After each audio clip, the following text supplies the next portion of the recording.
It says it's doing the little universal loading symbol. There we go. All right. And then the people viewing, Ben, is that a total of all three platforms? Yes, that's total of all. All right. Well, I won't start saying anything about the podcast until I start seeing at least a one there. Because right now I don't have to be like, hey, listen, you're not missing what we're doing. You're just in the middle of a conversation here. Ben, are you sticking around? Well, I'm just going to do for just this general intro. I told Robbie I'd really like to see it from the audience perspective. Okay. Mm-hmm. And I'm still going to comment, but what I'm going to try right now for you guys is see if X works. Robbie, I'll comment on it. Yeah, X just popped up for me as far as working. Okay. And then Bob and Mike, I can't remember if you guys, I thought you guys have you guys done a live one yet for X's and Joe's? We've done a couple. Yeah. Okay, so do you usually keep the lives up, like on your Facebook? Does it filter in people's comments automatically on the right? Yes. Or do I have to be watching them? I think no. So on that comments where you see there's private chat and comments, at least on mine, and Mike would probably know this better. Actually, I need to join the chat. All right, so connect. Okay, yeah, connecting to that. Okay. So what it will do is it will populate everything on the YouTube side. I'm not sure about X. Okay. I'm not sure about the others. You may have more controls than I do. So that's part of this. Okay. I think. Robbie, I just want to make sure if someone asks something about us, you should try to what? I commented on X just to see if it'd show up for you. I'm not seeing on a comment. Now, it does say that that some of these are not going to show up. It says the bomb cannot post comments to some destinations. It says. Probably. It shows that all three of them are working, though. And it says that something about public on Facebook. Okay, that one popped up. Ben, yours did pop up. It just took a little bit. The YouTube one did. YouTube worked fine, but Facebook. That might have been what Bob said. But the YouTube one seemed to come in just fine. Yeah. Well, I'm gonna go ahead and hop out, Robbie, so you guys can. All right, no problem. Switch over, Bob, Mike. Good to see you. you. We got 13 people. Great. Okay. Yeah. Ben, always good to see you. Good to see you. Yeah. So yeah. I'm sure we'll catch up again soon, but I'm looking forward to the show. I'm still going to be here, but I'll be in the chat watching. All right. See you guys. All right. So for everybody that just joined, you're not late on the show or nothing like that. It's my first live stream, and I just wanted to make sure I wasn't going to mess it up. So you were not on drugs. That was my identical twin brother. You're not hallucinating. He was in here just to make sure that this was all working fine, and I was getting the live part started. I also have the two gentlemen that's joining me as guests today has done it before, just to make sure I don't blow anything up as we're going through the podcast. But if you're tuning in, this is the Trapped in History podcast. I know you might be hallucinating if you're an Indiana football or basketball fan, because you recognize two of these guys as being college basketball podcasters. But if you listen to their podcast, you would know that they're also history enthusiasts as well, and they do a lot of references. And I think we've been planning this podcast episode for at least like 8 months, and I have just been terrible about following through. So hopefully much better in the future. This is going to be episode 52. So my last conversation I had, some of you may recognize him as a pretty big content creator on YouTube. His name's JD, and he does the History Underground. I was very fortunate to have him as a guest, and I shared that with Bob and Mike, my guests today as well. To have him on, and then earlier last year to have Jared Frederick from Real History on. These are two of the four history content creators that I look up to a lot, and they've inspired me to do this and to be willing to do more of the video aspect as well. I do a lot of content on AP European history and a lot of content on just world history in general, because that's what I teach. I have been a history teacher for 17 years now. I believe that Bob is a teacher too. We'll talk about that here in just a little bit. I just could not remember for sure the subject. I would think history, but I couldn't remember if we talked about that. I thought so. But anyway, today we're going to be having an open discussion. It could be a debate sometimes too. All three of us get along well enough that we could debate and not want to kill each other later or nothing like that. This has meant a lot to me. Like, I've looked up to these two gentlemen, and they started their podcast. I think it was a little over a year ago, maybe 2 years now, as X's and Joe's been around. We're going on to year two. Sometime, I believe in December will be our 2-year anniversary. Yep. Great. And I was lucky enough to be a guest for them. I can't remember what episode number it was, but I believe that we were discussing the effects of NIL. Right. And I was very honored to have you all on. I hadn't done a podcast in 2 years before that. I'm sure you guys might have remembered Hoosier Heartland, where me and my brother Ben had that going for a while with Bill Murphy and Kathy Chong, and they were great. And then the university told us we couldn't do it anymore, the way we were doing it as far as interviewing athletes and whatnot. So anyway, let's just jump right into it, because we're going to be discussing a question today called, what does it mean to wrestle with history? Or why should we wrestle with history? But before we start, just in case there's any Indiana fans in here for just a few minutes, I want to introduce Bob Moats and Mike Weemuth. They're both joining me from X's and Joe's podcast. They're also, just like me, both big Indiana sports fans, Indiana Hoosier fans. Before we start today, first off, Bob and Mike, I'll start with you, Bob. It's great to have you on the podcast. Hey, thanks for having me, Robbie. And we're looking forward to this conversation for quite a while.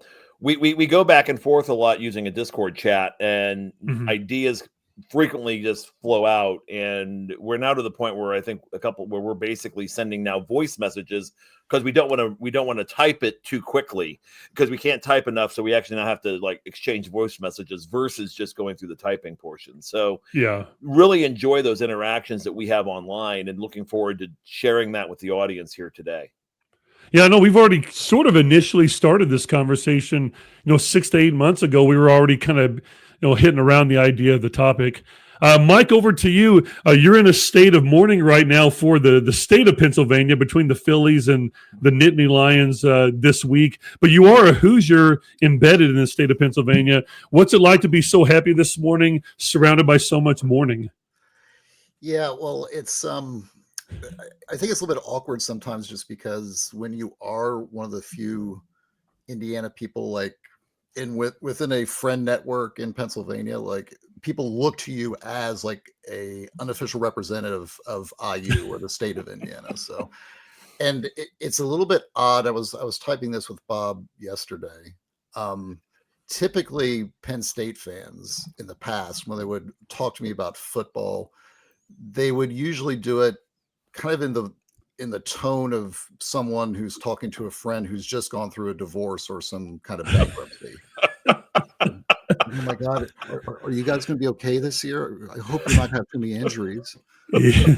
Yesterday, Penn State, after they lost to Northwestern, and after having seen IU beat number 3 Oregon up in Eugene, one of them was texting me literally, "I hope you guys run up the score on us so we can absolutely bury James Franklin out the door."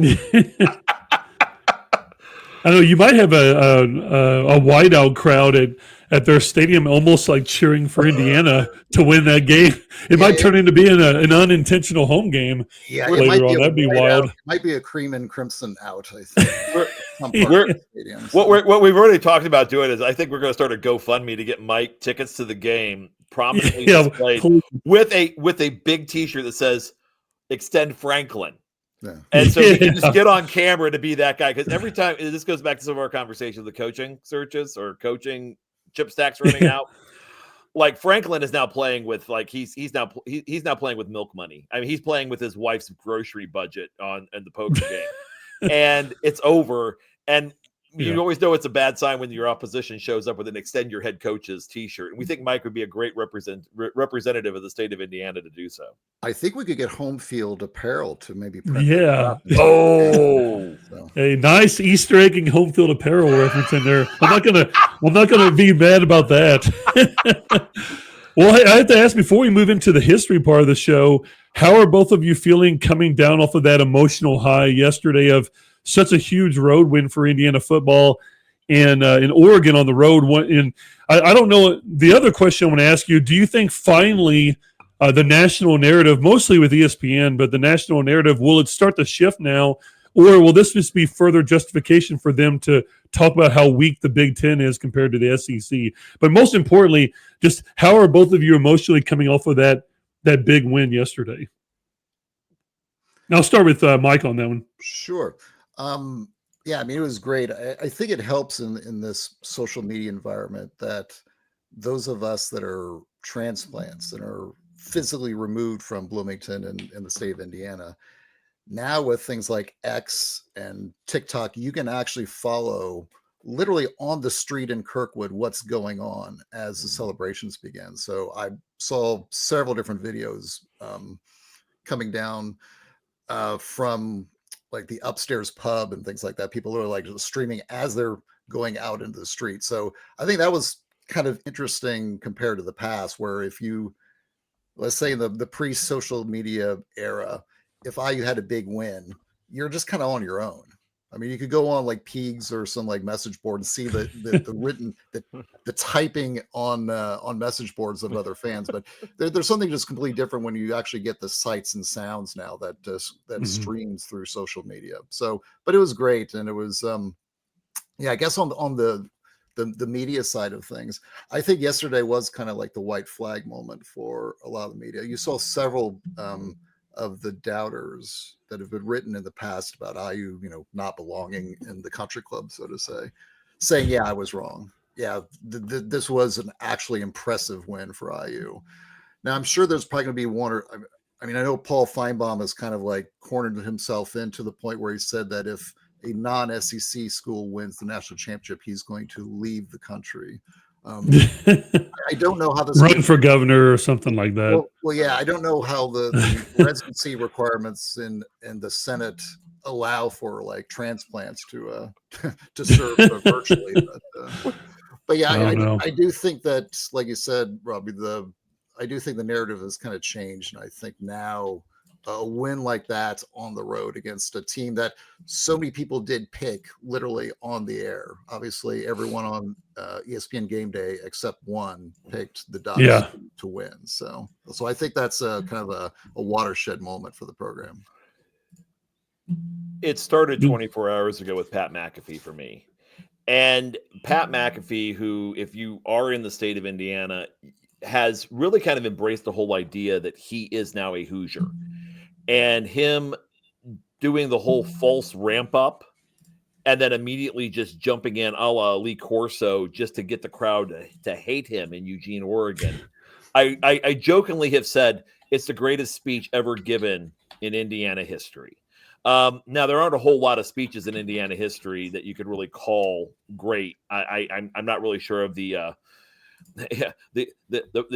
addresses of Paul V. McNutt are probably it's not required watching in most places, but I would go with the emotional just ramp up to that, starting with McAfee through that game, and agree with Mike on the national narrative.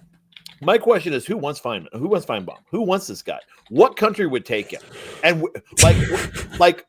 I mean, I don't. But Mongolia. I'm trying to think of who would actually want this. You have to go back into a different century to find someone to be able to do that. I think. I think so. I'm sure Burundi would take him. I think but usually they're known to take take a lot. Maybe Yugoslavia during. During Marshall Tito's reign. Franco Spain. I don't really know, but. It is kind of it. I think Signetti had a great line about cookies and brownies. So that kind of ends, where kind of my arc would end on this, which is you start with McAfee getting him riled up. You go to Signetti basically saying, I don't want to get into this conversation because it's dumb. It's the cookies and brownies conversation with the national media. You have some media partners, and Mike and I talk about this frequently on our show. I know Robbie, we've all three talked about this also, with who owns whom. Because of the contracts, it's not in ESPN's best interest to pump Big Ten schools. It just isn't. And so they're going to look at this from a standpoint of how they can create a narrative that also, I guess the word to use would be caters to their base maybe. of what's considered the American South, what you would consider to be a true Southerner. Which is basically the Ohio River to the Gulf of Mexico, all the way west to maybe the border of Texas, possibly even going through Arizona and as north as Virginia now. So that's really kind of where and Mike brings this up a lot too, where they really zeroed in on, we're going to break, this is our market that we're looking at, and we're going to challenge the Big Ten to take the other three regions of the country and try to beat us. Now, if history repeats itself, which that's part of our conversation in some respects, then I don't like your odds if you're sitting there in in the suites at Disney Co. at this point. So I'm excited. I think we should all be excited as Hoosier fans, but yeah, like usual, we just kind of took this out to about 30,000 feet. So I just felt like having you all on a day after that, we couldn't not at least bring that up and mention it. It would be like sacrilegious almost, especially if there's any of your listeners that are in this cast today that just kind of wants to see a different side. Like you both do a lot of history references in a very intelligent and funny way in your shows. But it's kind of cool now to have an episode purely focused on history. And so, again, I appreciate both of you just spending your time just to be on the show and support me in this process, too. And this is a question I've already kind of given you all months ago. We've had a chance to kind of, no pun intended, but like wrestle over it in a way, just to kind of get an idea of what we would do. But I figured a good place to start, it's not something that I warned you both about. So I was kind of looking for more of an organic response. And that's more of your origin in history. And I asked JD this on my last interview, is to the earliest of your best of your ability, your earliest memory of what was it that really clicked for you with history? How did your enjoyment or desire or love for history really start with? And I'll start with you on this, Bob, if you're comfortable doing that. I figured we'd start here and then tackle the question. I don't know. It's always been there. I'll put it that way. I think if I really had to pin it down, my maternal grandfather in Seymour, Indiana, was a World War II vet and was the chairman of the Victory over Japan parade that Seymour ran from 1976 to the day he died in 1994. And I was always proud of his service. And it always connected. I was always able to connect with World War II history. Plus, my mom was an English teacher for a few years. My dad was a band director before he got into sales and before he became director of emergency management in Bartholomew County. So I had educators in my family, going back multiple generations on my dad's side and my mom's side too, for that matter. So there were lots of books,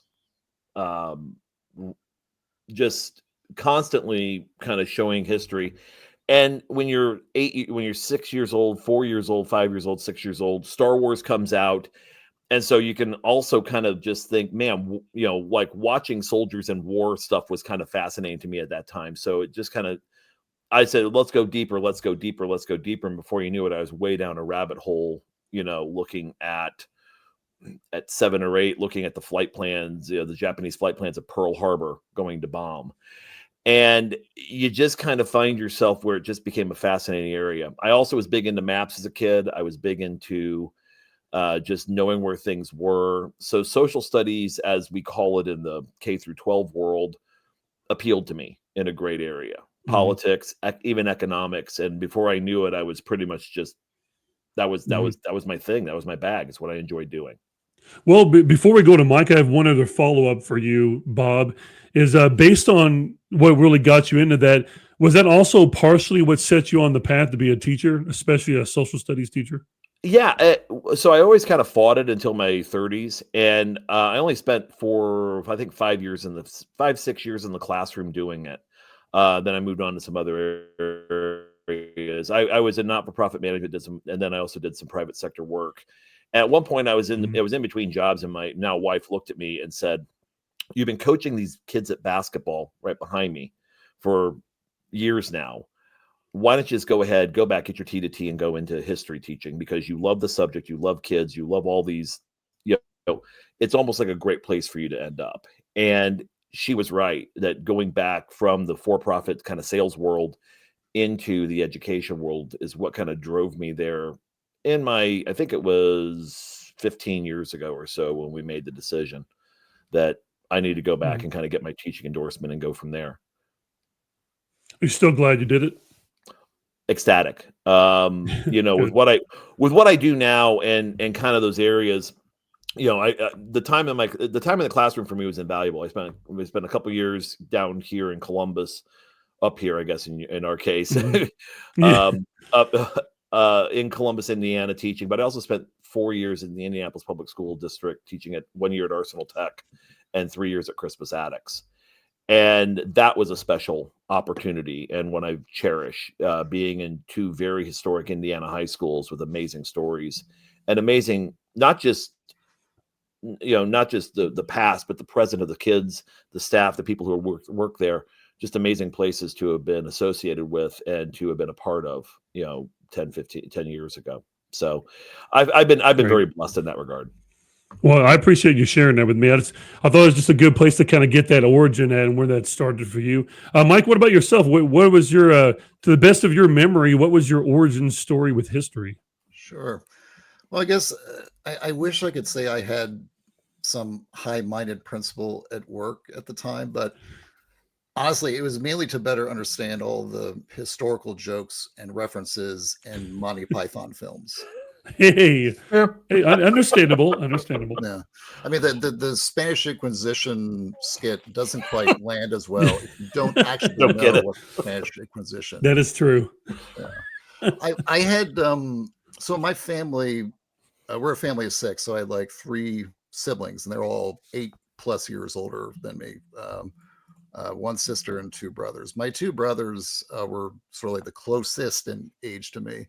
And they were both, and still are, fans of history. My brother Jay almost, he really studied history quite intensely. And so they're the ones that got me to watching Monty Python films, but also they were kind of big in war history as well. My brother Rob actually went on to become a fighter pilot in the military. But at our house, there was always, at any given time, there was probably a war movie that's not more than 24 hours from popping up on the TV, where it's like The Longest Day or Kelly's Heroes or Sergeant York or something like that. Yeah. And also those sort of other movies that are not, say, war movies, but like history movies. Like Under the Right Stuff is one of our favorite films that me and my brothers watched a lot, growing up. So I think it kind of started there. I mean, that if you're talking about like what was the spark, I think that was probably it. After a while, when you get involved in any kind of endeavor and you figure out that you actually are at least decent at it, then it kind of incentivizes you to keep doing it. I'm not great at every aspect of academia, but I'm usually pretty handy at remembering names and dates. And so history just lends itself to that kind of like rote memorization. Obviously, you can get more deeper into history and debating things, in terms of the complexities later on.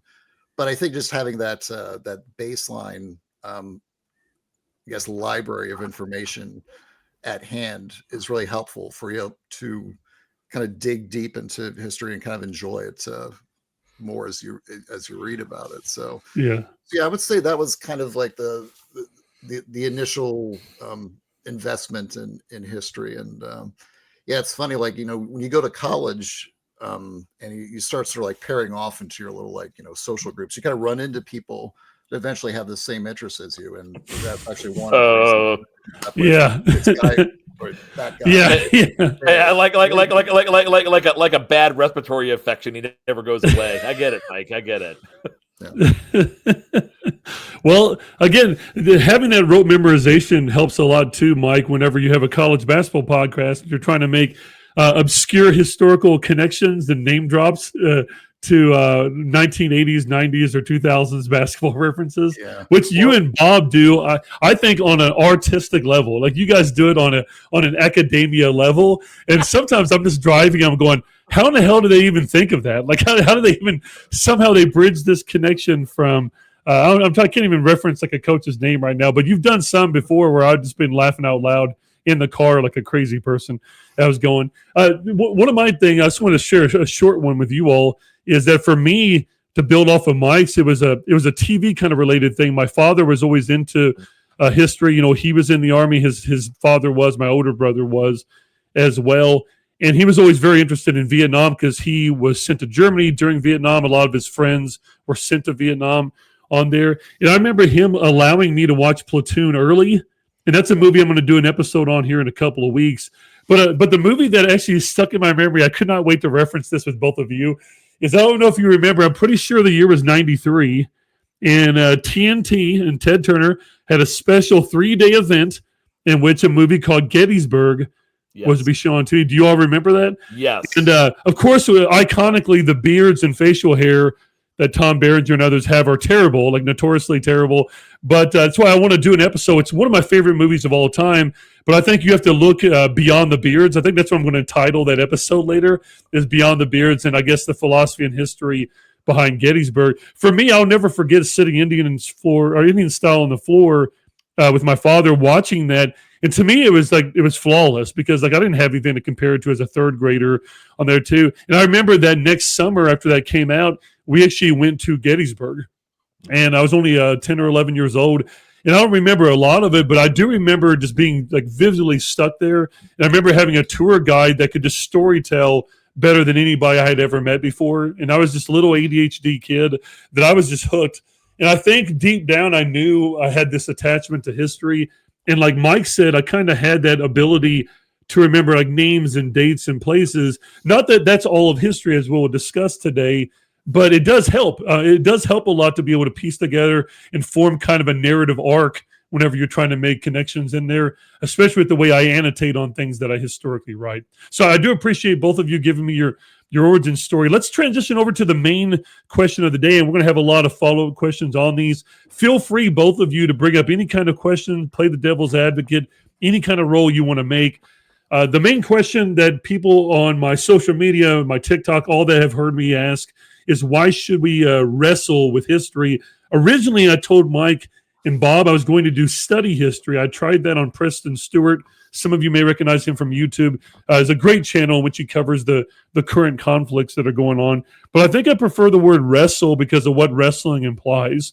So before we start, guys, I'm going to treat you the same way I treat my students when we do these seminar debates and discussions in class, just to kind of make sure we're all on the same page here. And that is, we do something that my wife and I call breaking it down. We take kind of key words from the question, just to make sure we all have a consensus over what we think this means and whether or not it's logical. So I want to focus on the word should for just a minute or so. And we don't have to necessarily bounce back and forth unless you all want to. So feel free for either one of you to take it. I'd like to start off by, what does the word should imply? Like in the word should in the question, what does that imply about it on the surface, or maybe even deeper level? It's a dilemma. It's a dilemma, which means you have to look at it from a series of choices based upon a framework of how you are. It's funny, if you looked at my computer screen right now, Robbie and Mike would love this too. I got Kohlberg's Stages of Moral Development up. And the should you wrestle with history when you start going from the almost, looking at, and for the educators on here, you remember that that's the one where when you're a little kid, you're trying to avoid punishment and get a cookie. And then you're hoping to get to a point where you're reaching social contract and universal senses of values that allow the individual to stand against, the group. Yeah, I think that the should imply, when you get to that point, the should is basically choosing along the way of when you want to kind of get off the train. And like, do you want to just stay with names and dates and Disney's version of Davy Crockett? You can live there, and you can have and still be a good human and have a great life. You can live in that sort of area where you're living in social acceptance, or even just in basic Skinner-esque conditioning. Where it's like, good boy gets a cookie, bad boy gets a slap on the wrist. So you can kind of go in that area, or even go up to the point where you start having very ethical conversations of, was manifest destiny, what was it acceptable? And if not, then what's the remedy? So you can kind of go into that. So what the should imply is how you choose going along the path as you're studying as to when you want to stay on and how far you want to go into the conversation that allows you to, I guess have the, allows you to continue to evolve in your thinking to a point where you may find the company you keep becomes less and less as you kind of go through that. Yeah. And to add to you're talking about kind of capacity there, like your capacity for what you can handle, what you maybe want to seek out also expands. Mike, do you have anything to add to that in terms of history in this question here? What does the word should imply? Yeah, well, Bob stole my answer, so I'll just Damn. I can add to it too, though. So. And unfortunately, like when you hang out with us, we unfortunately do that. To each We come other. to a lot of consensus after we That's beat each okay. other for 2 hours. Yeah, That's what we do. I would just say that, you know, when people ask a question like that, I usually do the 180 turn question on it and just ask, okay, well, is there a reason you shouldn't study history or wrestle with it? Oh, yeah. Good And point. so, yeah, I mean, in that sense, I mean, you're right.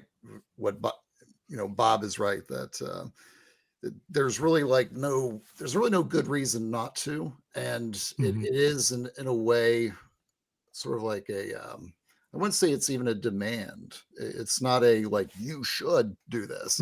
It's more like an inducement to like arrive at a place that for the reader or observer is going to be in a better place to understand, you know, the things they're reading, the things they're sort of debating as they are going through history, as they are, you know, especially when they're introduced to history for the first time. I mean, there's a kind of discipline, I think, to reading history where if you learn the right way to read it and the right way to discuss it at the beginning, then you can be well ahead of someone who maybe even started a few years before you, but let's say maybe did it quote unquote the wrong way. So yeah, I would just say that you know, it's all kind of a setup to how you introduce history sort of like into your own like mental framework and how to think about things. But I agree with you, and I assume that both of you are consistent with the self-imposement of it. Yeah. Like, you know, the self should do that. So neither one of you would advocate for like an Orwellian thing where the government like says you must do this kind of a thing. I would not think of an authoritarian answer. And that's what I kind of meant on this is like should can imply like ethics or legality. It could imply just in self. I think I agree with both of you that it has to be a self-imposed thing. I think I even asked both of you on the Discord, could it be culturally imposed?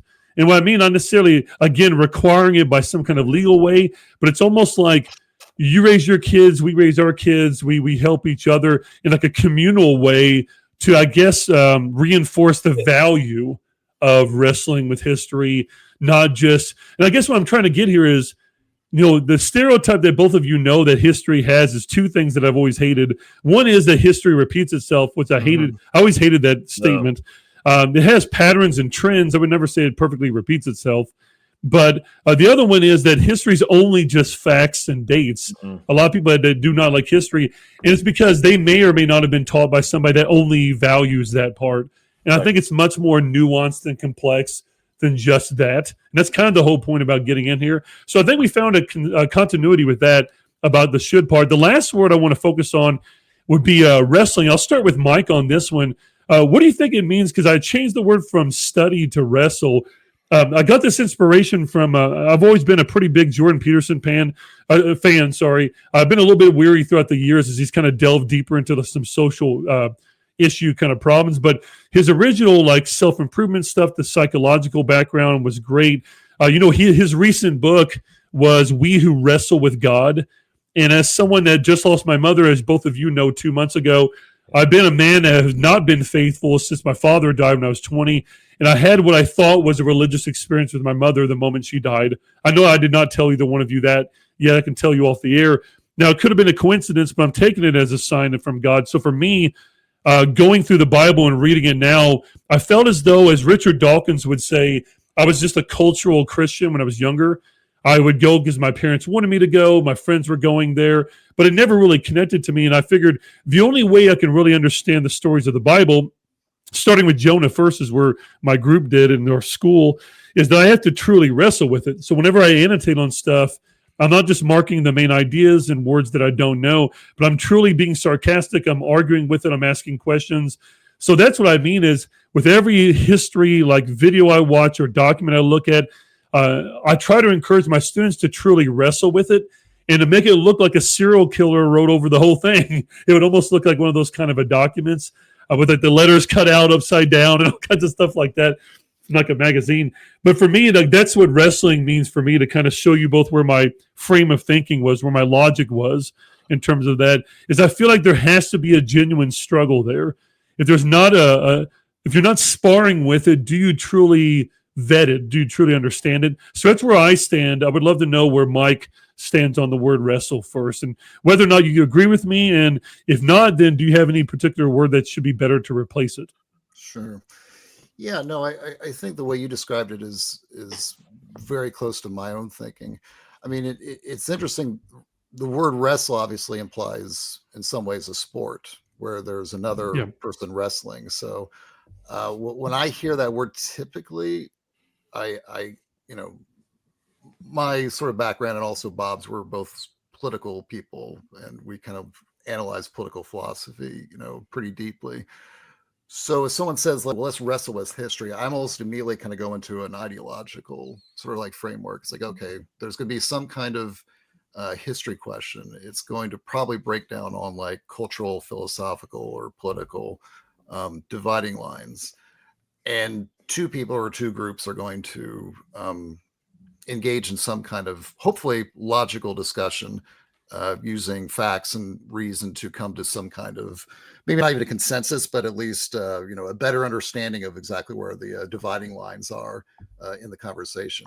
So that's, I guess, the way I look at wrestle, is that it is in some ways a process, in some ways a competition, and in other ways hopefully more of a conversation.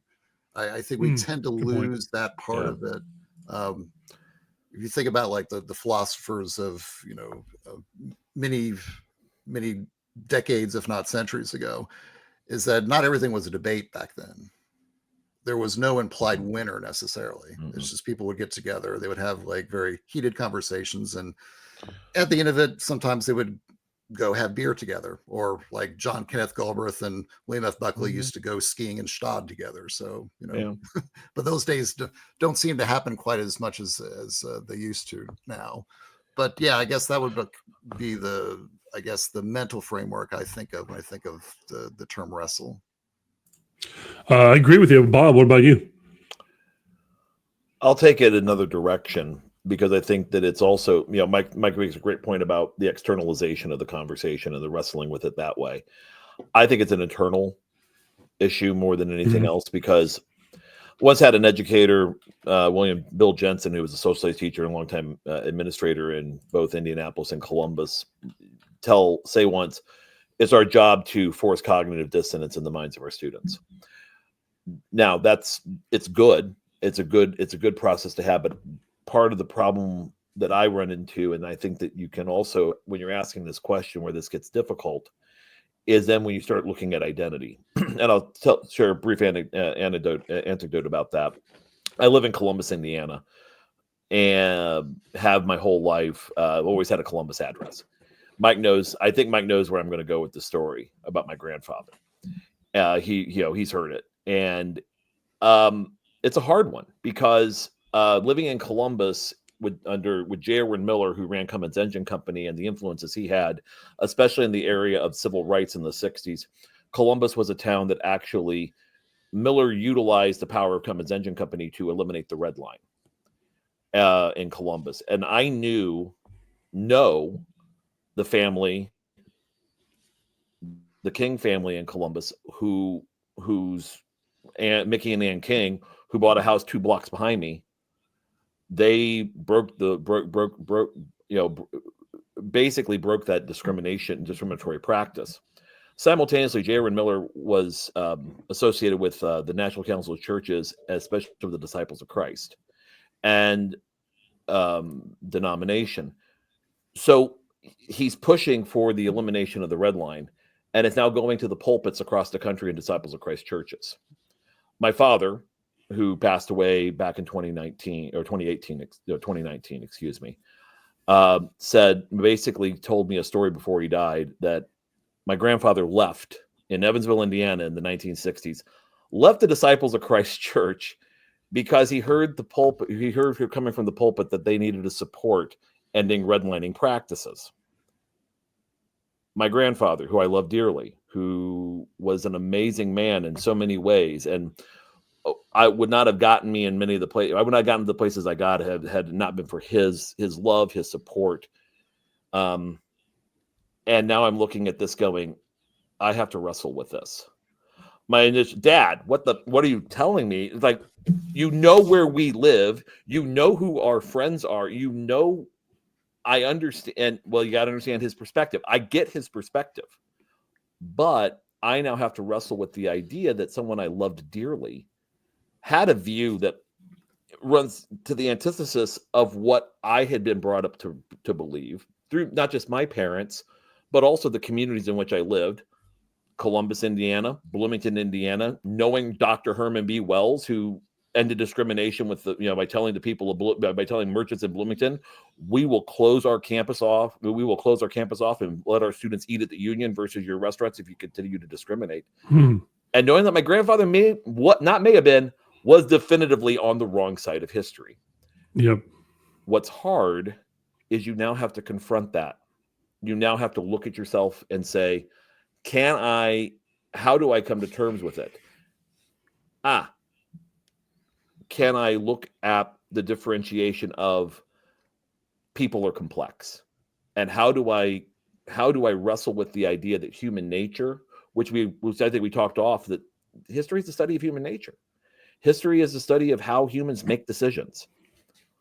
How can I put myself in the mind of a man who was, who had educated parents, he was the son of educators and farmers, moves to Evansville, Indiana, in a time of great social change, and trying to catch up to that in his own mind. He struggled with getting to that point. He struggled with getting to the point, but I can still love him as a man. I can still appreciate everything that he did and who he was in so many other ways, knowing full well that in this area that there's a massive divergence and that he was wrong.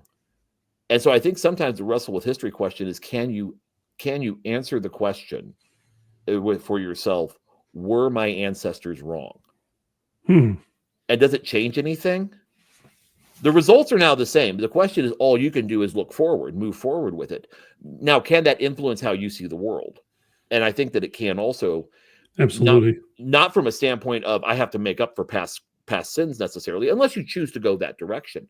But I think in the free will conversation, there's a free will part of it, which says I can be independent of this, and I can show that humanity can take a fork in the road and go a different direction. Value the journey up to this point, but I don't have to feel the same way. I don't have to believe the same things. I can accept a different reality than my grandfather or my great-great-grandfather had. Yeah, and I agree with you, Bob. And I think another point that builds off of yours well is the process of wrestling with history is not meant to be easy. No. Like, that's not the point of it. I think if you kind of look at it and something to build, I think a continuity between you and Mike that I wanted to bring in here is that, are either one of you familiar with the Socratic method of dialogue? So I don't know if you've ever read have you ever read Republic by Plato? Yes. So, all those dialogues that he has. But it's something I'm going to be trying to do more with my students to get them more comfortable, not only questioning each other, but more importantly, themselves.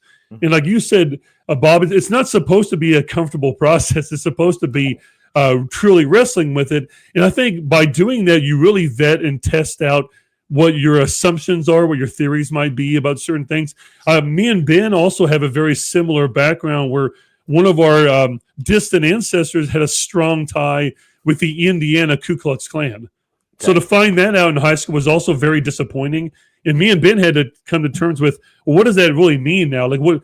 More important, it's like, well, what do you do with that information? And, Bob, you opened the door already for one of our later questions. So do either one of you mind if we tackle this question now? Because I think Bob's brought this up. I would love to know what either one of you think about this. So given what you gave up in your example, Bob, or anything that causes us to maybe bring up something negative about our personal past, but maybe for our listeners, the past about their own country, especially if they consider themselves a relatively patriotic kind of a person.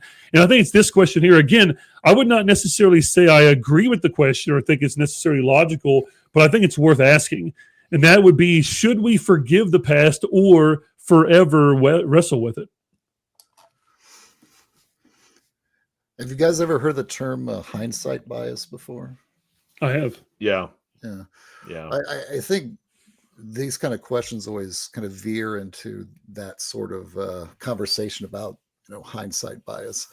I think it's you almost have to do both at the same time. Like what Bob says, you do have to wrestle with the events of the past and try to apply some kind of normative standard of let's just say it, of morality around the events that have taken place, and try to put them in some kind of context that we can comprehend today.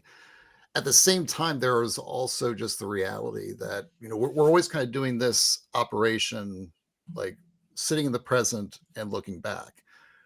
You also have to be aware of the fact that this operation has been going on through generation, basically forever since recorded history, which also means that it's very likely, as much as we would like to pretend that it won't happen, is that your grandchildren will probably look back at the things that we have done and say, oh my God, what did Grandpa Bob think in 2025?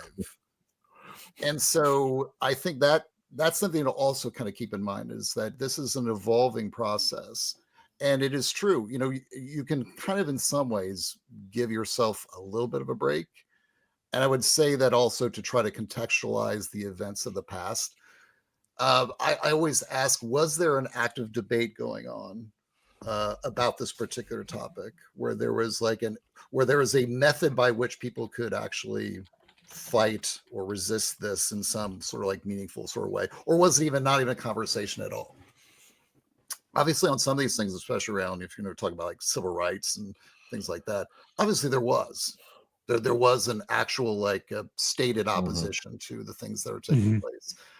It's also a little bit difficult because we tend to look at this and say, if I were alive then, this is what I would have done. And we like to think that we would all be John Brown. That not everyone that had that opportunity back then was John Brown. So that there is that kind of, boy, if I were there, I would have taken up, arms and done whatever.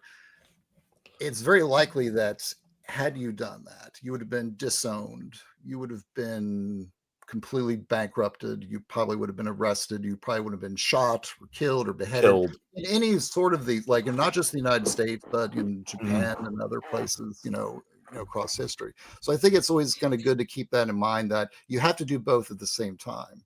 You do have to look at the things of the past and say, look, there are bad things that have taken place, both here and other places. But also kind of keep in mind that, okay, well, what was the actual thinking going on at that time? Because we're oftentimes applying the standards of today and looking back at things in the past and trying to say, oh, well, that looks awful or that looks great. I always compare it in some ways to how people look at the Beatles music. I show Beatles music to kids today and they'll say, oh, that's not that special. I say, well, here, I'm going to show you the top 10 songs of 1963 before the Beatles came around. I do that too. And then I'm going to show you the Beatles afterwards. And then you can tell me if there's a difference. The number one song before the Beatles became, the big hit on the Ed Sullivan Show was a song called Dominique, which was a guitar ballad sang by French nuns. That was the number one hit before the Beatles. Pretty controversial. And if you really think about the Perry Como Orchestra, doing their best thing of Hound Dog, or the Monotove Orchestra doing the great hits of Little Richard. That's what our grandfathers listened to. Wouldn't it be the same effect of like Michael J. Fox in Back to the Future? Remember when he plays the guitar?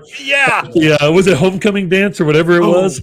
And everybody's just mind blown. It's like the devil's music. And Chuck Berry's brothers in the back, like, hey, the Family Guy where they do the one where Brian's doing the Rick Astley song, "It's Your Brother." That to me always kind of got that's me good, right. But that's really a great point, that understand that evolutionary thing of things weren't always this way, and understanding that you go back to even Kohlberg's, where you start looking at self-interest into social acceptance, and people don't like to go against the grain. especially if they see people with tribalism in particular and nationalism, tribalism to nationalism to now ideologicalism, I guess would be a good way to look at it, I guess. Sure. When you start seeing that progression where they don't want to be ostracized by their group. One thing that we have to look at with the wrestling and go back to the forgiving of the past, because we have so much, because right now, Robbie, we're sitting in 3 different states, Sunday at 10 till 1 Eastern or 10 till noon Central, depending on where you are. And we're having this conversation that's being, broadcast out to people. That was something that this is a power that people have not had through history. So now we can choose our communities more effectively utilizing online areas, those online,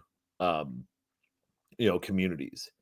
And I think the big one here is when you start choosing your audiences or your communities without being geographically associated with them, this adds a complication to the conversation, because now I may be in a community that is on one side here. Let's just use the Signetti cookies and brownies.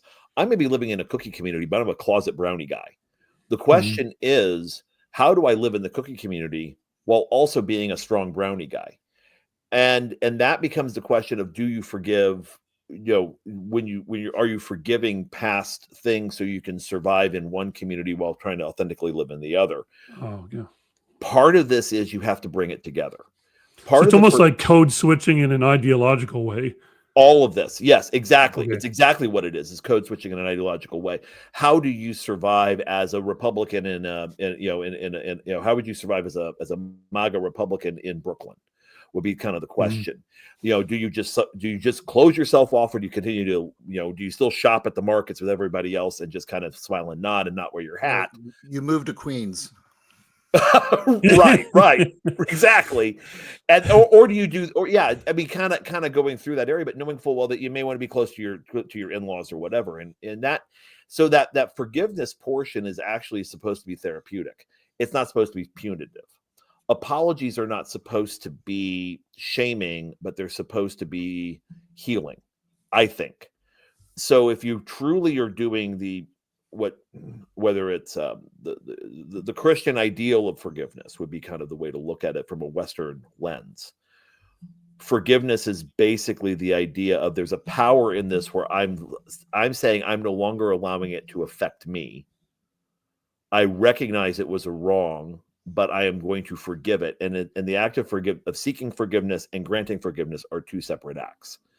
And that if you live in a civil society or a civil world, that should be an expectation, as long as you maintain the basic tenets of, social contract, where it's life, liberty, and property if you're Locke, or base security if you're Hobbes. So you kind of go into this. There's a very detailed sort of schema that's associated with all this. And most people aren't going to go through life thinking about it. Well, does this really impact, a Hobbesian or Lockean view of the world? Mm-hmm. Some people might. I hope you don't judge me, but it does kind of go into that sort of thing of forgiving. That forgiveness area is you're seeking forgiveness, but you're also granting it and saying, I still love you. I'm not going to allow this to encumber me. I'm not going to allow this to hinder who I am as a person. It's a good point. And like I said, that both of them make a good point about that. And I wanted to add on there too about the word forget, because I didn't hear either one of you bring that up. I know a lot of times the forgive and forget thing are often lumped together philosophically. And I would like to think that neither one of you should say whether or not you forgive a certain part of your own history or your families or communities. I would never advocate for forgetting a process. I think one of the more common debates in our country, I think you both would agree, is our black-eyed history with slavery. Yeah. So that often becomes a very polarizing topic. And I don't think a question like this should be, but I think it is very polarizing, especially in our political environment right now. It's like, well, you can't be a moderate. If you're a moderate, you're just hated by both extreme sides. You're not taking the strong enough stance on that whole process. But it's more like, okay, some people will say we recognize that slavery is bad, but it's not. There's no slavery anymore. We should just forget that and get past it. But that's also implying that there's no collateral damage or longevity to slavery, black codes, Jim Crow laws, segregation, any of these kind of things. Almost like on a dime in 1865, everything is just better now, where it's all perfectly equal. But I think we can recognize that there are elements about ourselves that we need to fix and work on without feeling as though we're going against our values or a particular kind of party. I do want to reference something that that episode I shared with both of you in the Discord. So on Theo Vaughn's this past weekend, Ken Burns was on his podcast. I love Ken Burns. I could listen to him for hours. I told both of you, he has a really good American Revolution documentary coming out here in November. I cannot wait for that to finally come out. It's going to be probably a lot like the Civil War one and all those other famous ones that he did. But I think he says something, I'm going to paraphrase this, is he says that in all these American documentaries that he's done, he's trying to answer the same question every time. And I think that's ultimately what we're getting to today, is we're trying to figure out who in the hell are we?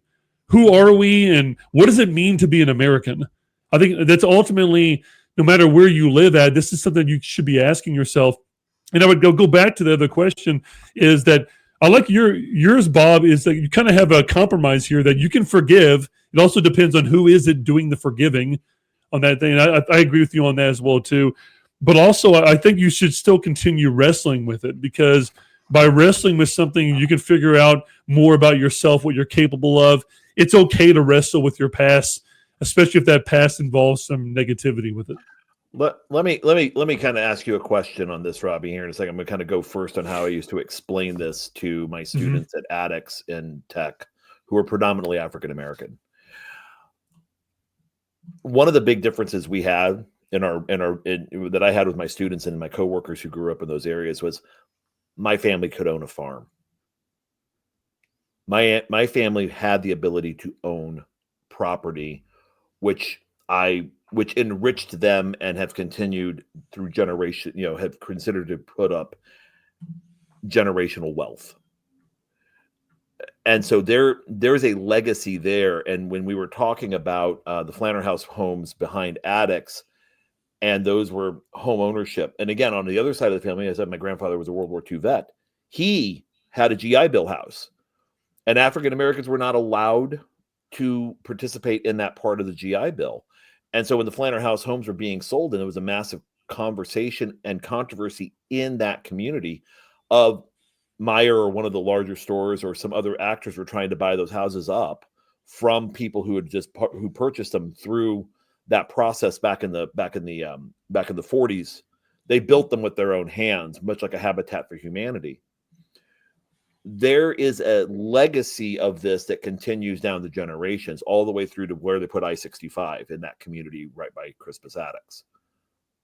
The question then becomes, legacy matters. And the three of us grew up with rivers. Robbie, if I say 1937 to you, you can point to 15 examples of how 1937 has impacted you, right? Mm-hmm, absolutely. So, but that was over. It's gone. It's been 90 years. Why should the flood of 1937 still impact where you grew up? Well, because there are multi-generational impacts of actions of whether it's a natural event or it's humans being awful to other humans that can set things back. I mean, history is not a 5-minute blurb in a textbook. It is a, when you look at the Middle Ages and it's a unit, you're taking out an entire 1,000 years of Western Europe, of European history. Oh yeah. And you're turning it into a unit that gets you to the Crusades, Knights, feudalism, and the plague. Okay, moving on. Let's talk about the Da Vinci's. Yeah. It's one of the most difficult things about teaching a survey course. When you teach a survey course, I think that's why a lot of professors don't like 100 level courses when they teach college, because you can't. It's really hard to get very detailed and thorough into something, because you always feel like, I always tell kids that if it's not taught correctly, what I'm giving you is kind of like a draft beer. You know what I mean? Like, you see the beer, which is the nuance, but all you're really getting sometimes is the foam at the top, that thin layer of foam. Right. So what I try to do is try to get past that in the best way as I can. And Bob, you brought up a great point. It reminded me about my local town, my hometown, that I still love to this day, is Cannleton, Indiana. you traveled down there to my mom's funeral there in July. I could not believe I saw you. I looked over at people. I was like, "Is that Bob?" I told Mike that day. I was like, "I can't believe I saw you." But that town that's a great reference, Mike, because a teenager like me in the 80s and 90s growing up may not see the ripple effect of the 1937 flood, but it's there, obviously. I mean, it's a town built solely around coal and the cotton mill.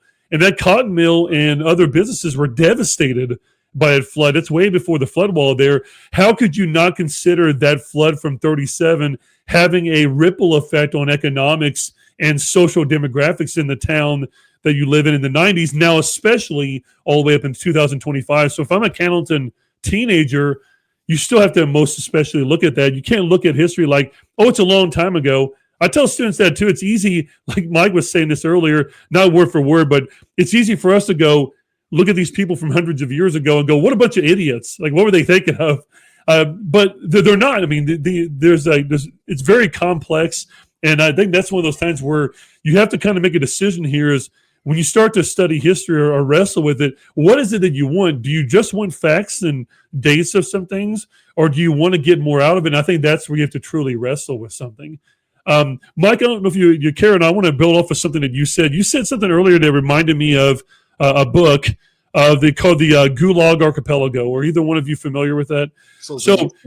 Yes, Solzhenitsyn. So you brought up that it's easy for us to kind of look back and be like, well, I would have done something different here. Like I wouldn't have been the slave owner in Virginia. Or Peterson hits on this. Like I would have been a good German when Hitler rose to power in 1933.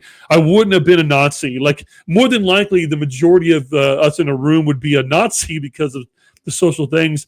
And I thought Solzhenitsyn has a very, I would say by now, a pretty overused quote passage, but I think it comes from the Blue Caps chapter, which is my favorite chapter of the book. I'm going to read it to you guys because I think it builds off and it's great for the listeners. And Solzhenitsyn says, if only it were so simple, if only there were evil people somewhere insidiously committing evil deeds, and it were necessary only to separate them from the rest of us and destroy them. But the line dividing good and evil cuts through the heart of every human being. And who is willing to destroy a piece of his own heart? I mean, what a great passage to look at for what Bob brought up earlier about your own family history, or looking at history in a revisionist way of like, well, what I would have done if I would have been there. I would have been I would have been a crusader for this particular kind of way. And you don't know on that way too, because by doing these things, by stepping out as the outlier, you're also ostracizing yourself. You could be blacklisted. You could be attacked, abused like freedom riders were during segregation. So for me, it's a lot easier for us to sit on our ass on our couch and talk about what we would have done back then. But I think it's much more complicated than that. Would you both agree? Yes. Yeah, absolutely. Well, so hey, let's go ahead, Bob. I'll quickly jump this in because it goes back to, again, we're talking about Kohlberg. Kohlberg himself said, when you look at universal principles, I don't think too many people get there. I also think that it's hard in social orders. Like if you're talking about from a Solzhenitsyn's point of view, or I'm trying to think, other people living in Nazi Germany during the time. I'm trying to think of somebody in that area, whether it was from the civilian corps or somebody refresh me. Bonhoeffer. Thank you. Bonhoeffer is exactly. Yeah, Bonhoeffer. Yes, is a very good reference. Bonhoeffer trying some level of passive resistance, and eventually it just, he ends up dying. He ends up being killed. The White Rose and all that. Yes. Yeah. That it does. Okay, you look back on it and saying it's courageous, but there's a lot of pain in being tortured. There's a lot of pain in being sold out by the people who love you, and that's when you start looking at authoritarian regimes, whether it's Solzhenitsyn or Bonhoeffer, both of them, you can look back and say just how wonderful that they were great examples of humans, or even Mandela, who spent a good portion of his life in a South African prison. But that comes with an amazing cost. And the problem, I think, is that most people aren't wired to give that cost, or they've just been put in such a desperate position that's all they have. They're in an area where they've been put against the wall to the point where all they have is a way to fight out. Much like you so look it's at a survival instinct then. I mean, at the point of the Warsaw Ghetto in 1944, There were Sure. two choices, and both of them suck. Oh yeah. And that's, again, one of the things we talk about this as a study of history. Oftentimes it's, why do people choose to do this? Well, because you have you have a menu of options and you don't like anything on the menu, and there's no chicken nuggets. So what do? There's nothing on the menu that's going to be palatable to you. So you find the one that probably extracts the most pain on the other person on your way out the door. And that really, to me, is kind of a thing where it's hard for people, especially in a society where we don't have starving people in the streets. Even our homeless people, people who are homeless or unhoused, however you want to put it, those individuals can find a meal, can find multiple meals over the course of a day. There's an ability for them to continue to not starve to death. So it's hard for us to understand how people could be that desperate in those types of situations or circumstances, especially when you consider Maslow's hierarchy of need. That at the end of the day, you will trade your security for a biscuit. You will trade. It's what, again, looking at it from a standpoint of someone who worked in human services. Why do people stay in domestic in relationships where there's domestic violence? Because they need the security of food, shelter, and security from the outside. The inside security, they know what this looks like. They don't know what the other side looks like. It's like when students will ask sometimes when you're teaching the Holocaust at the beginning on those first stage or two, or the phase of the Holocaust, sometimes I'll get a student that asks me, why didn't they just move? Why didn't so many Jews just stay? And I go, well, move tonight. As I said, you and your family tonight, just pack up whatever you have in one case or a bag and just go somewhere. I was like, you probably even have maybe a family member or something that might be able. I was like, most of these people don't have that. And most of these people, their generations for maybe even hundreds of years have lived in these German states before it was Germany. And other things. Right. It's not just as easy as just picking up and going to Holiday World on like a day trip or something like that. Like you said, point of view matters tremendously here, and being able to empathize with what people are going through.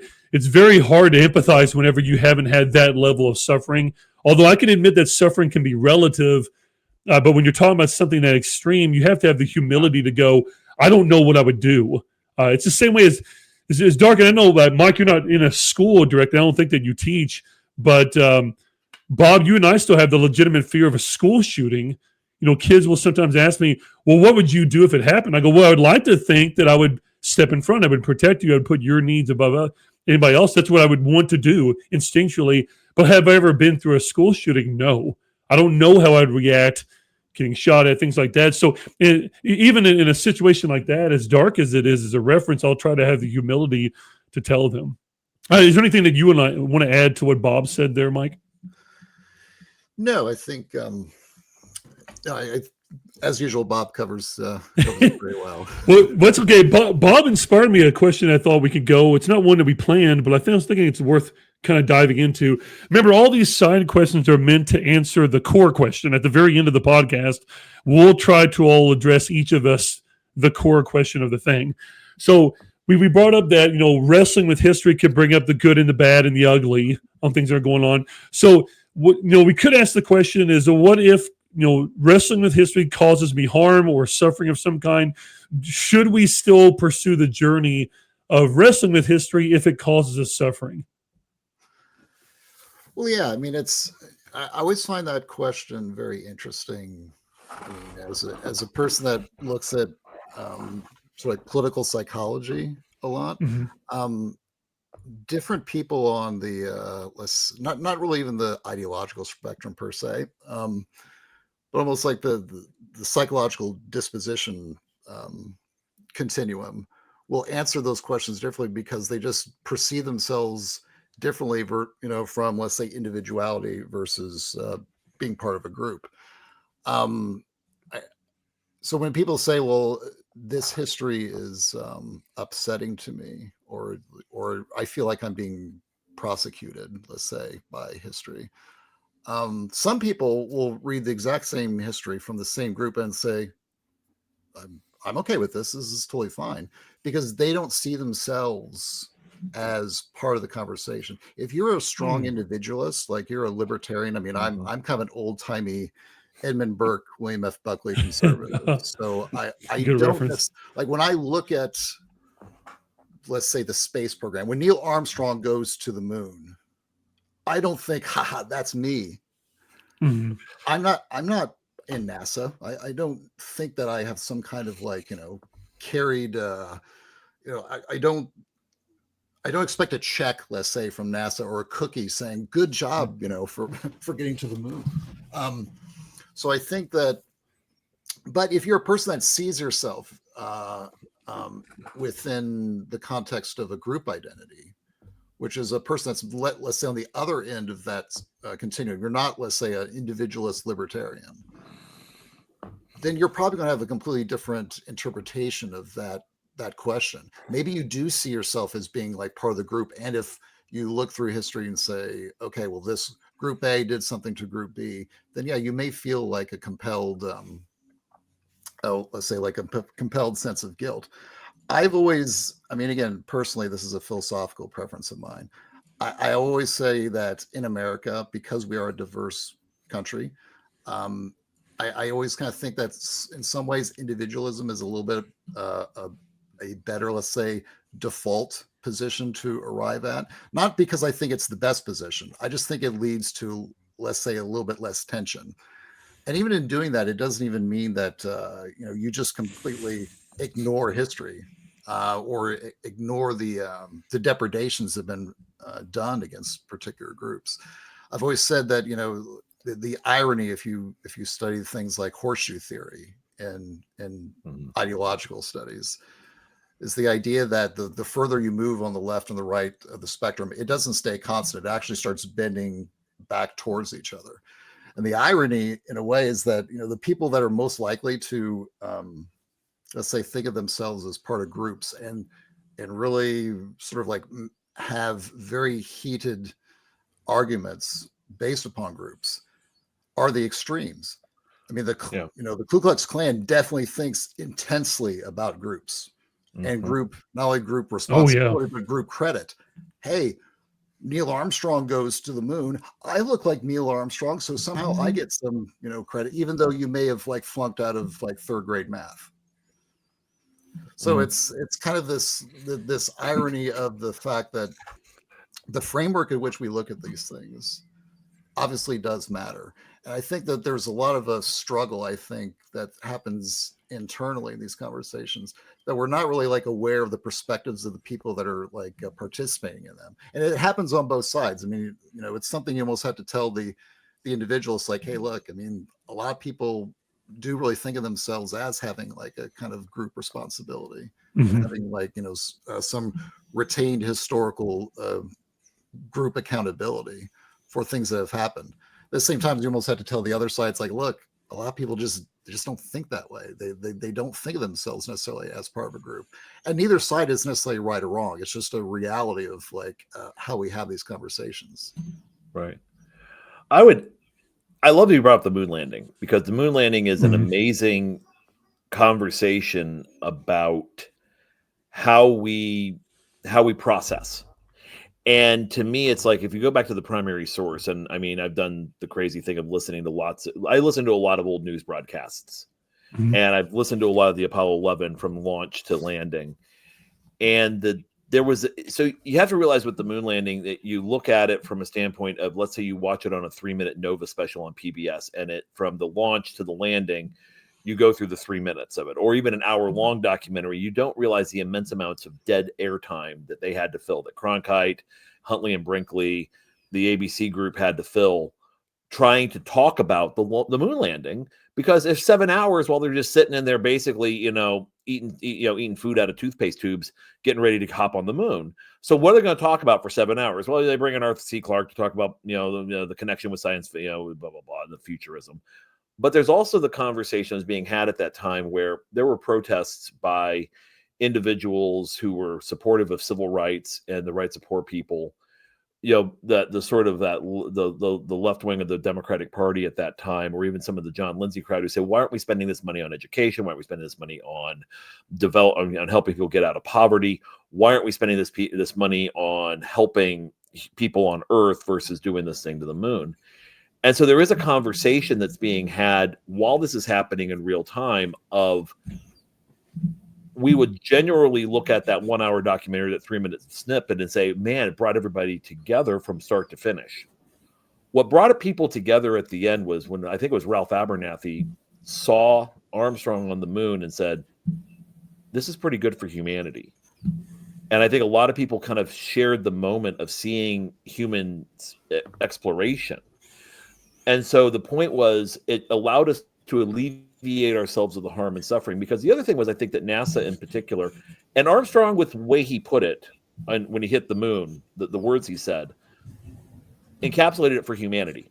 He didn't encapsulate it as, this is an American achievement. This shows why democracy will destroy the forces of communism. Even Nixon, who may have been America's most prolific Cold Warrior, there's I would say an argument to him, Reagan and Kennedy, or Truman is the three big ones on that one, with Kennedy as a close fourth. You know, you kind of get into that conversation with Nixon, where he's kind of couching it in the area of for all, and really the NASA documentary, that's, you know, was for all mankind. So, or, you know, so when you talk about that, you know, that moment where the Russians, Americans, people all over the world shared in that moment, then it made sense. But going up to that moment, there was still a massive conversation as to why are we still doing this? So yeah, you should, I guess, for me, and this is, I think it depends on you. If you want to put yourself in that position, if you want to test yourself, if you want to test your identity, and you want to test how you see the world, you continuously challenge it. Mike and I have been doing that now with each other for how long? 30 years? 30. Yeah, about 30 years. It'll be 30 years. We have continued to challenge ourselves because and Mike, we also have other friends we do this with. There's a group of us, and actually most of those friends are comfortable doing it with each other as well, where we continuously challenge each other. So there's like a culture of sparring respectfully between you. Like I have the same thing. Yep. I have a network of 5 to 8 friends of mine that we all have that relationship. We can spar with each other ideologically, philosophically, and it's in good nature, right? Right. Oh yeah. Yeah. But it's meant to challenge. It's meant for sure, absolutely. It's also meant to keep us sharp, you know, because at some point, you know, God, if we ever start talking about The Bachelor, we're in trouble. Like if Mike and I ever have really running out of material, who really gets the rose, it's like maybe it's time for us to go to the home and start making fun of people like the Muppets. But you know, it's one of those types of deals, and there will be a bunch of us going to the same home, and nobody want to work there. Well, that's where you and Mike will end up on a balcony, just trashing different plays that happen someday. And as Mike knows, there's a bunch of us that are interchangeable parts in this conversation, right, Mike? Like it could be you and I. We could have 3 other, you know, there could be 3 other people, just not us, doing it as well. So we always have coverage in the balcony, is what we're trying to say. Right. I'm going to do a very non-history reference here. I'm going to transition to another question that I think hits on a topic that, without talking about this, we're not really hitting the full value of what the question is tonight. But I'm going to do a Harry Potter reference. So I apologize for this, but I don't know if any of you have ever read or watched any of those. And I'm going to paraphrase this because I don't have the quote in front of me, although I can probably look it up real quick. And that is, I thought that there was a scene where Dumbledore, I think, is talking to Harry, and he talks to him about truth. And I want to say it's something along the lines of truth is it's a very dangerous thing. Like, it's a very important, but also very dangerous thing. And people should be very careful with what they do with the truth. And I think that you could take that philosophically and put that, I know that's J.K. Rowling, but you can put that towards history and society very well too. And I think it's a good transition into this question here. When it comes to wrestling with history that we all three agree with that we should do, should the goal be to find the truth, or should it be to provoke questioning and complexity? And keep in mind here too, I don't think there's one static or objective truth necessarily. For me personally, I always tell my students, I don't really give a shit if it pisses me off. I just want to know the truth. If it makes me mad, it's fine. I don't want to be making decisions in my life based off of lies. I want to know the truth, whether it makes me happy or mad, so then I know what to learn from. And I think to not tell me the truth is treating me like a child. Like I don't want that. So for me, I also know that by reading certain sources or watching certain things, you're probably never going to get the full truth, wherever the full is. But shouldn't the theory be, I'm going to wrestle with this to get as close to the truth or to get as much of a nuanced or complex view of truth as I can about a certain event or person, idea, whatever that might be. So, Bob, I'm going to start with you this time on this one. Just kind of, what do you think about this question? How would you approach it? That's my own personal approach to that one.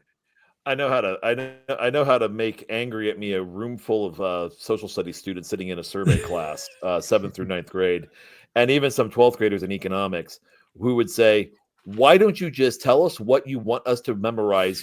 Get it on so I can get the right answer on the test, get my cookie, and get out of here. Why is every answer another question?" Because that's the point. That it's about. It's an ongoing exploration that's, and this is true. It's applying almost a scientific method to, whether it's history, we'll just say history. It's applying the scientific method to history. So, or as a kid who grew up Lutheran, what does it mean for us? Well, you're going to keep asking that question. Luther, when he writes the catechism, takes the source text and says, what does this mean for us as Lutherans? You have to start asking yourself the question of what does it mean for us? So the provoking, yes, the seeking of truth is the objective, but it's not the destination. It's to continue to get yourself closer to the truth, because the truth is subjective. Facts are objective, truth is subjective. I think I learned that in Dr. Karen Hansen's philosophy class of the times I went. And I wish I had gone more, but going that years ago. So that would be kind of my answer. Mike, I mean, I think this is kind of a question we also look at fairly frequently too, right? That the idea of, are you really going to get anywhere? Yeah. Well, yeah, I mean, I think I'm glad Robbie put the word complexity in there, because I think that's the one, whether it's history or it's like political philosophy or political psychology, that's the one word I think that unfortunately gets sometimes intentionally avoided for, let's say, bias purposes. In some ways you can look at, let's say world history as the history of dilemmas. That's basically what Bob said before, and hard choices. And, it's where groups and leaders have to weigh trade-offs between moral and practical considerations, oftentimes like really, really gruesome ones, especially if you're talking about world wars and things like that. But unfortunately, our current age of social media creates the illusion of easy, obvious choices with no sense of moral or practical trade-offs. Like if you were to go on Twitter today and post some really nuanced, insightful point that wrestles with the trade-offs of some really heated current debate, you'll get very little attention at all. Right. But if you just sidestep completely and entirely the complexity and just post some cartoonishly simple assertion that the choices are all obvious and that the people who disagree with you are repugnant monsters, then you'll get all the attention you ever want. Oh yeah, absolutely. And not to mention the social currency and the dopamine hits that accompany that sense of moral superiority. So yeah, I mean, complexity, I think, is just like embedded in history. And unfortunately, it's like, again, I'm always looking through these things through an ideological lens, and not necessarily like from my own ideological position, but more from the analysis of ideology itself, how ideologies like intermix and clash with each other. Edmund Burke is one of my favorite philosophers. He said, in history, a great volume is unrolled for our instruction, drawing the materials of future wisdom from the past errors and infirmities of mankind. And that's something I'd always kind of keep in the back of my mind when we're talking about, this idea of like, seeking truth and trying to come to some kind of consensus, and Friedrich von Hayek has the idea of epistemic humility, which basically means that we don't know everything, but we're trying. We're taking the tools and resources we have available to us and try to apply them in some sort of like rigorous way in which we can get not necessarily to one universal truth, but to basically be the best versions of ourselves. I think when you're trying to teach this stuff, you're not trying to steer kids into a very specific corner, into a particular ideological perspective or particular, let's say, like cultural preference. You're just trying to make sure that the kids, whatever they become the most logical and smart version of Yeah. themselves. Amen. Right. And yeah, I mean, again, I'm not a teacher, and I'm sure you guys are much more, Yeah.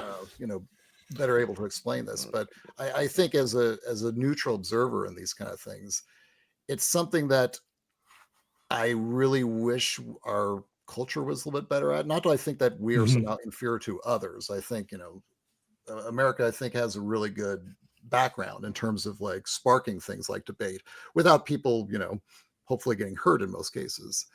So yeah, I think that, in that sense, it's essential in part to young adults the lessons that the world is a very complex, murky place full of contradictions, and I guess where easy answers are not always readily available, and that human nature, unfortunately, oftentimes gets in the way and kind of steer things off the rails, unfortunately.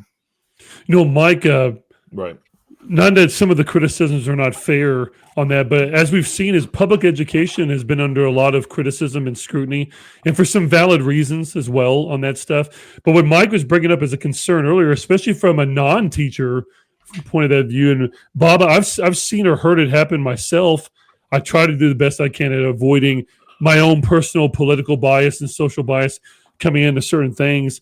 But do you think that, Mike, that has led to some of the public criticism of public education because of ideological policies of one way or another being advocated in the classroom or by administration, and it less being more about teaching kids how to think critically and logically, and more about teaching kids more what to think about? Like, you should think this way, you should be more that way. And it's almost like I don't know. I think there's been more of a stereotype that the public schools have become a lot more politically polarized in some areas, depending on where you live at one way or another. And I wonder, in your opinion, from a non-teacher point of view, do you think that is one of the many things that adds to the public criticism of the public education system? Well, sure. I think it's it's something that's always been, I think, a conversation piece within the discussion around, public education. Yeah, even going back to the 90s, I remember, like, you read different publications that would say, look what happens in California. Look at this one school in Sacramento, what they did on Friday at 2 p.m. Sometimes these are literally just like individual cases of things happening. Yeah, exactly. Now, yeah, sometimes they can be completely outrageous, like, oh my God, you would never allow that to become a national thing. But Sure.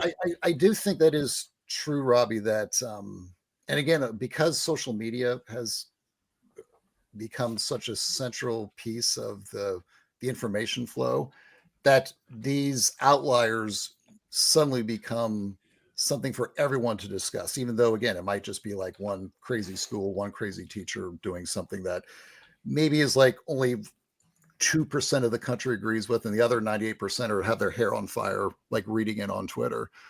But yeah, I do think it's, it's tough because my personal preference is to have people read as much as possible. I do think you should read ideological histories. I agree.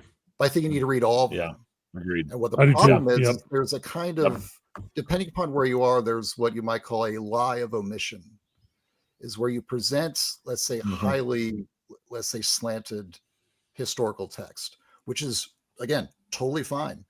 But if you don't show the other side or the other argument, there's almost sort of like an implied sense that, well, this is what's being presented to me. This must be the dogmatic truth.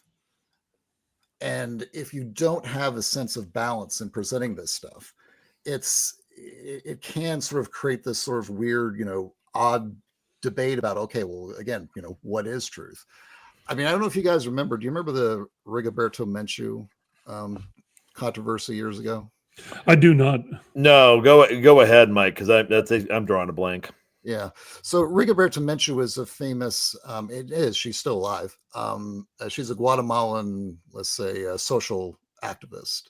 Okay. Her family was sort of discriminated against and displaced. She's a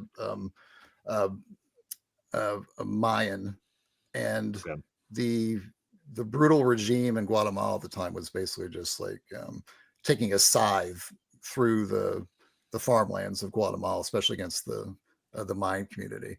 So she writes this this book, I Rigoberto Menchu. It's one of the most famous books of, let's say, like the 80s and 90s.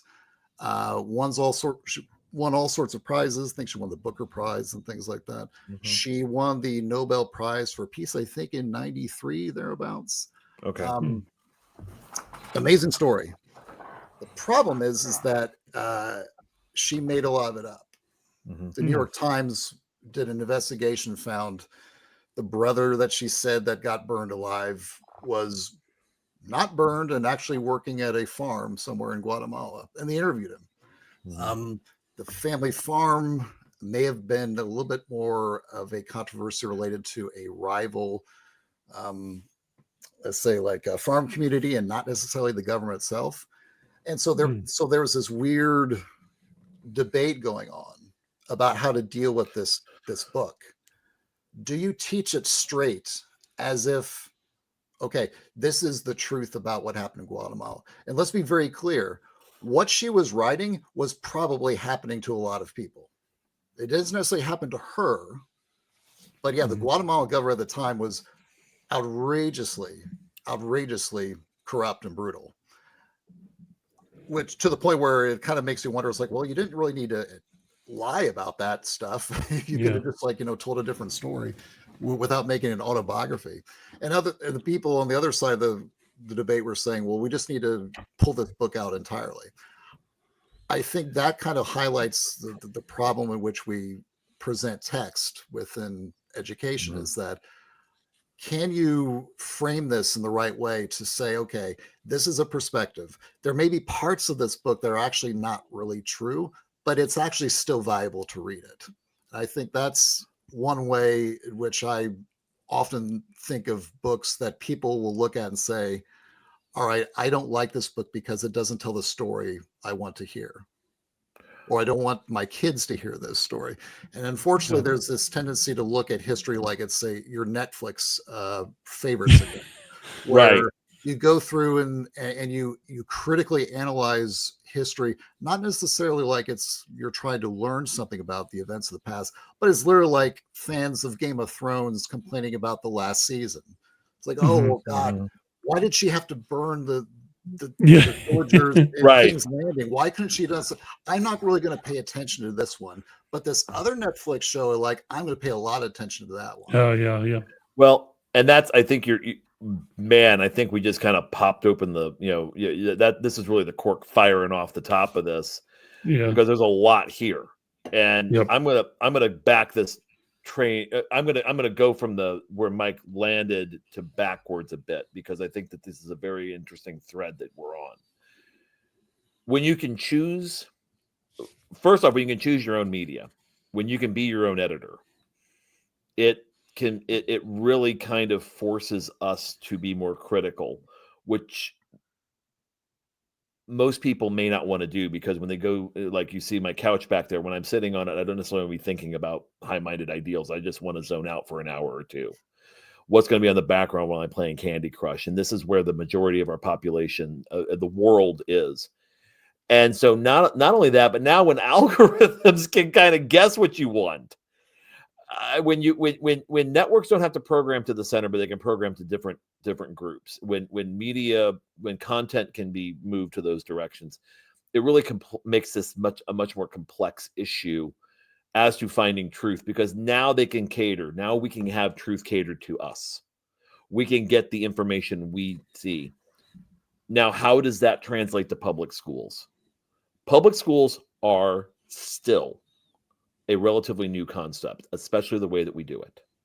When you look at who is sitting in classrooms today, when we look at the number of students who graduate with a credentialing of a high school diploma versus what that was like a generation ago, and especially 2, 3, 4 generations ago, we have seen a continuous upswing as to the number of individuals that the base shibboleth in society is a high school education. Like that you need to be able to code in those areas.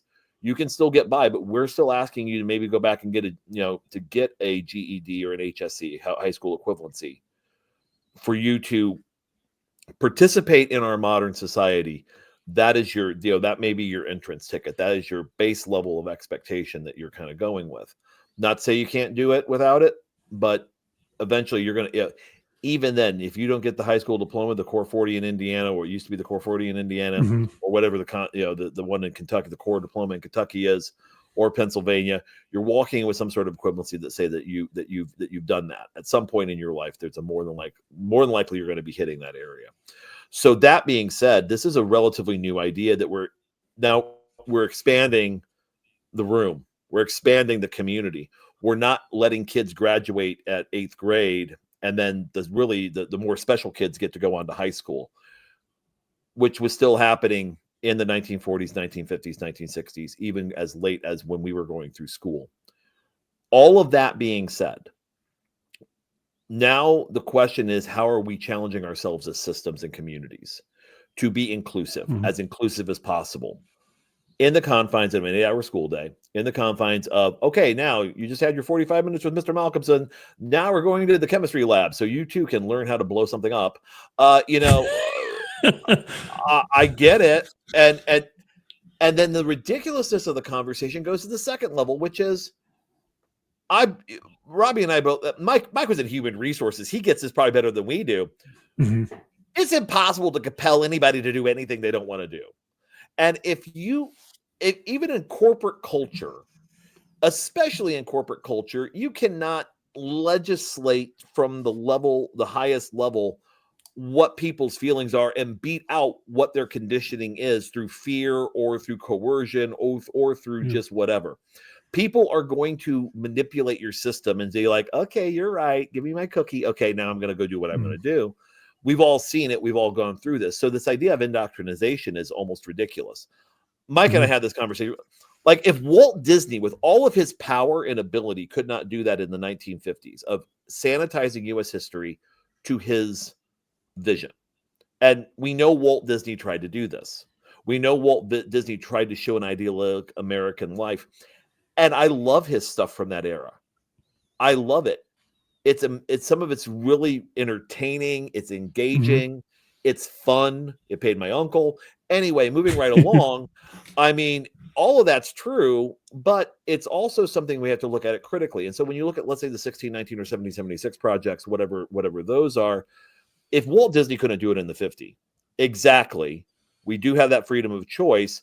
What makes us think that two academic or quasi-academic, whatever you want to call it, areas are going to, these two ideologies beating onto each other are going to win out if Disney couldn't do it? So if Disney can't do it, even in that, when he had control of a network, movies, all sorts of media, two different varying philosophies trying to beat each other up to get into textbooks. Remember, the outcome of Disney was the 1960s. The people that grew up on Davy Crockett were the ones who basically started asking questions in the civil rights movement, from racial equality, gender equality, sexual identity equality. Stonewall happens in 1969. Had Disney actually gotten us all convinced that we were all just one big happy American family, this would have probably ended up differently. Yeah. Which leads me to the last point about Mike, real quick about contextualization. I think you need to show, like, if you're doing World War II, Robbie, do you show some of the propaganda films that are racist? I think you do, because if you don't, you're missing a contextualization in this, which is, but you have to frame it correctly, which is, this is how what the government is trying to say is they're trying to dehumanize Japanese people in particular. They're trying to make the Germans and the Italians look goofy. The Japanese look goofy, but trying to dehumanize them so that if we have to go into Saipan, when we go to Saipan and you see people throwing themselves off cliffs, you're not, we're trying to mitigate trauma. We're trying to mitigate trauma. Mike, I'm sorry, I jumped over you to finish my point, but what were you trying to go at with that? Because I think. Yeah, I was just going to say it doesn't work. Right. Because we know the backfire effect is a real thing. Especially in the United States. I mean, like, that's one of the good things I think about being Americans is that we tend to not let those kinds of top-down impositions become dogma. We usually do for a little while, like, when like people's passions get stirred, and for a little while we sort of allow, like, let's say, certain kind of instructions. But once that becomes, let's say, sort of like the dominant narrative, well, what do Americans do? Well, we subvert the dominant narrative. We rebel. And so at some point, like, if you try to impose something on us, in terms of, let's say, like how you teach history, since it's the topic of this, if you try to teach history like in some slanted way, irrespective of the side you're trying to basically push people towards, at some point that becomes the standard that everyone starts to try to tear down. At some point it becomes cool to actually go against that, because that's what the old people are telling us that we should be doing. Right. At some point all the kids like get together and say, no, that's not the cool thing. Going against that's the cool thing. So yeah, I think just when people talk about these concerns, and again, you hear it on both sides of the political spectrum. It's like, oh, they should be teaching X and not Y, or Y not X. You just kind of know that there's almost like a mechanism of I guess self-regulation that takes place over time. It's like, yeah, you know what? They might get away with that for a little while, but eventually it's going to backfire. Right. Yeah, hopefully eventually culturally, like you said, the kids themselves will just naturally sort of rebel against that common agreed upon status quo idea. This is another reason why I think it's so important for not just parents and students, but for people to really consider who are all the stakeholders of a public school system, right? There are a lot of interest groups involved in here on what is and what is not taught. And as you know, history and English could be some very controversial subjects of the curriculum that's on there. I mean, you rarely do you hear controversy over math curriculum, right? Like, you don't hear math and science controversies that often, but it seems like it's usually around literature and it's around history. Hold on. You did hear it in science 100 years ago. Yeah. No, you're right. Okay, you're right. Yeah. I'm completely overlooking the Scopes monkey trial. Yeah. I'm sorry, it's called the Scopes trial now. Yeah, but it's still, I mean, you still have this debate where creation, I mean, we were going through we remember the intelligent design conversation when we were kids. Right. Well, we when we were going through COVID, I'm sure, Bob, you remember how kind of crazy it got through 2020 and 21. I remember being at meetings, like school board public meetings, where it got so desperate just over masks. Like, it gets so angry and desperate over just being able to having to wear masks, that the solution for some parents was, well, we just need to bring God back in the schools. If Christianity was back in the schools, all this would be alleviated, as though that's the answer for everything. So how quickly were some people were just willing to kind of remove the separation of church and state if it meant to kind of have some kind of sense. This kind of leads me to my other point. I have a new question at the bottom for you guys, but I wanted to kind of share something. I was listening to you all, and I was kind of forming an idea here, because I know Mike had said earlier, Bob, you brought up a great point about Disney. I didn't even think about that either. But Mike, I think it was either you, Bob, or Mike that brought up that we're kind of our own editors now. It's like the Netflix kind of style of doing that. And I wanted to follow up by asking, well, if that is true, if we have more access to information than we've ever had at our fingertips, should that mean, in theory, then, we now have more of a moral responsibility for ourselves, for our family, for our community, to find the truth and to be able to kind of share that stuff? And I guess if I was going to play devil's advocate against myself, like as a Socratic dialogue doing that, I'm going to put up my small theory at the bottom. And I'm kind of wondering, and I'm guilty of this too, is that could we argue that most of us, including all three of us here, is, we have busy lives. We have our jobs, we have our family, we have our own insecurities and things that we worry about. Sometimes we just don't have the time or the energy to want to watch the news. Like, people just don't want to do that. Right. So I argue that, me included, that many of us, and the listeners can chime in here too on the comments, and I'll put them up on there. I believe that many of us are guilty of seeking simplicity amongst complexity. Like, things are usually very complex, but it feels better. It's almost like I shared with you all in the chat earlier. Do you remember the John Cleese? Do another Monty Python reference. The John Cleese, I think it's 1980s extremism, like his kind of parody or satirical thing. And he says it best in there, and I'll paraphrase again. He says, like, how good it feels, how easy it is just to go, man, I'm part of this group. Man, I have this idea.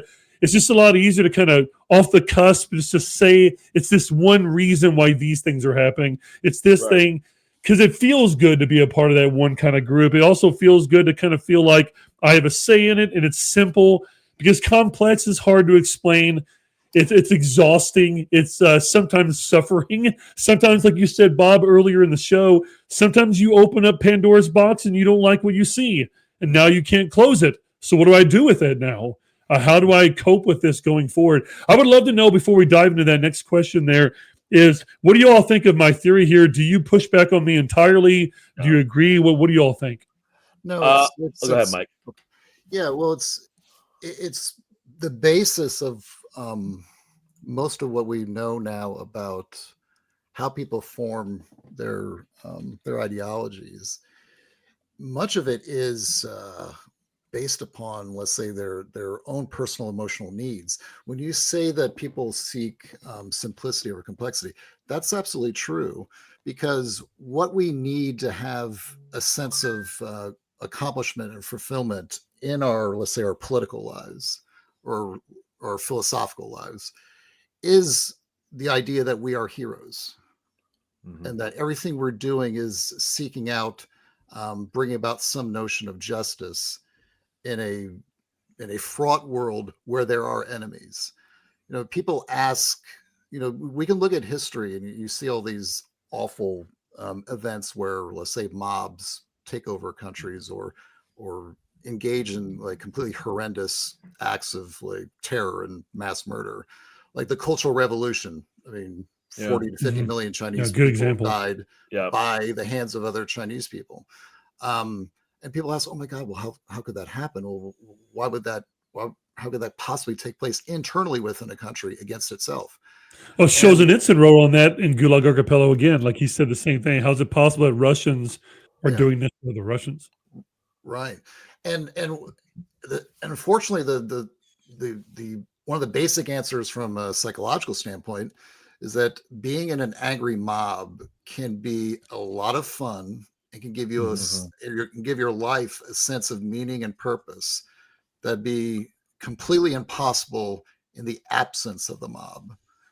That having that sense of belonging, that sense of having a goal, that sense of we're fighting against actual evil, and we just have to cut through a couple million people to get to the sunny uplands of history.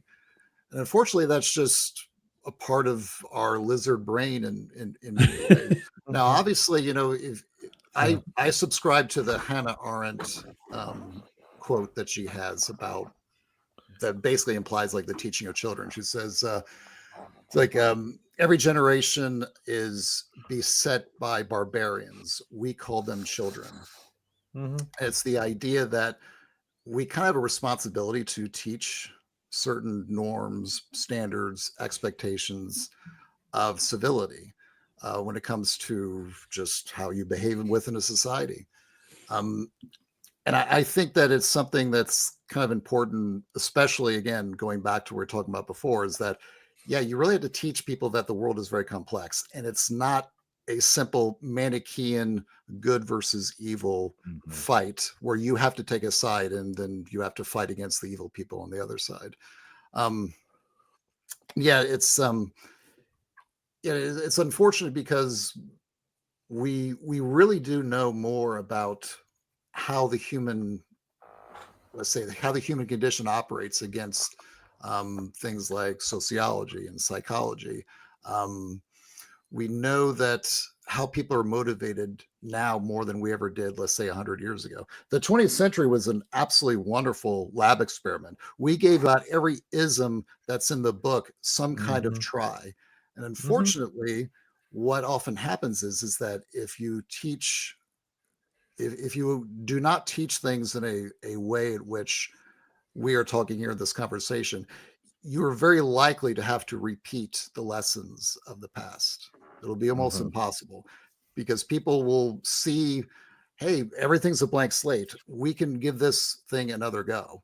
And so I think that's one of the challenges you have in the sense of educating people is how do you teach things in such a way that embraces the complexity, but also, quite frankly, is a little bit boring for some people. It kind of strips away that sense of purpose, of being a part of some kind of like noble crusade to, in some ways, save the world. Right, Mike. And I think that's, how we see ourselves as basically being, we're always the good guys. Right. Remember, if you were marching in the Imperial Japanese Army, you were the good guys. That's how you saw it. Mm-hmm. Go ahead, Mike. Yeah, I gotcha. But I want to quickly kind of go through this. Sure, go ahead, Bob. We definitely do seek simplicity. Remember 125 years ago, steam-powered printing presses were firing up, so everybody could make a newspaper. We had dozens of newspapers in metropolitan areas. It's why newsboys were out there selling single copies, bloodletting on the headlines. You had ideological differences from communists all the way to full-on monarchists in places like New York City, in various languages, various communities. Literacy was on the rise. All of these areas where people could actually then share their news. When the Titanic sinks, everyone's putting out edition after edition after edition just to fuel the beast. Then you had the broadcast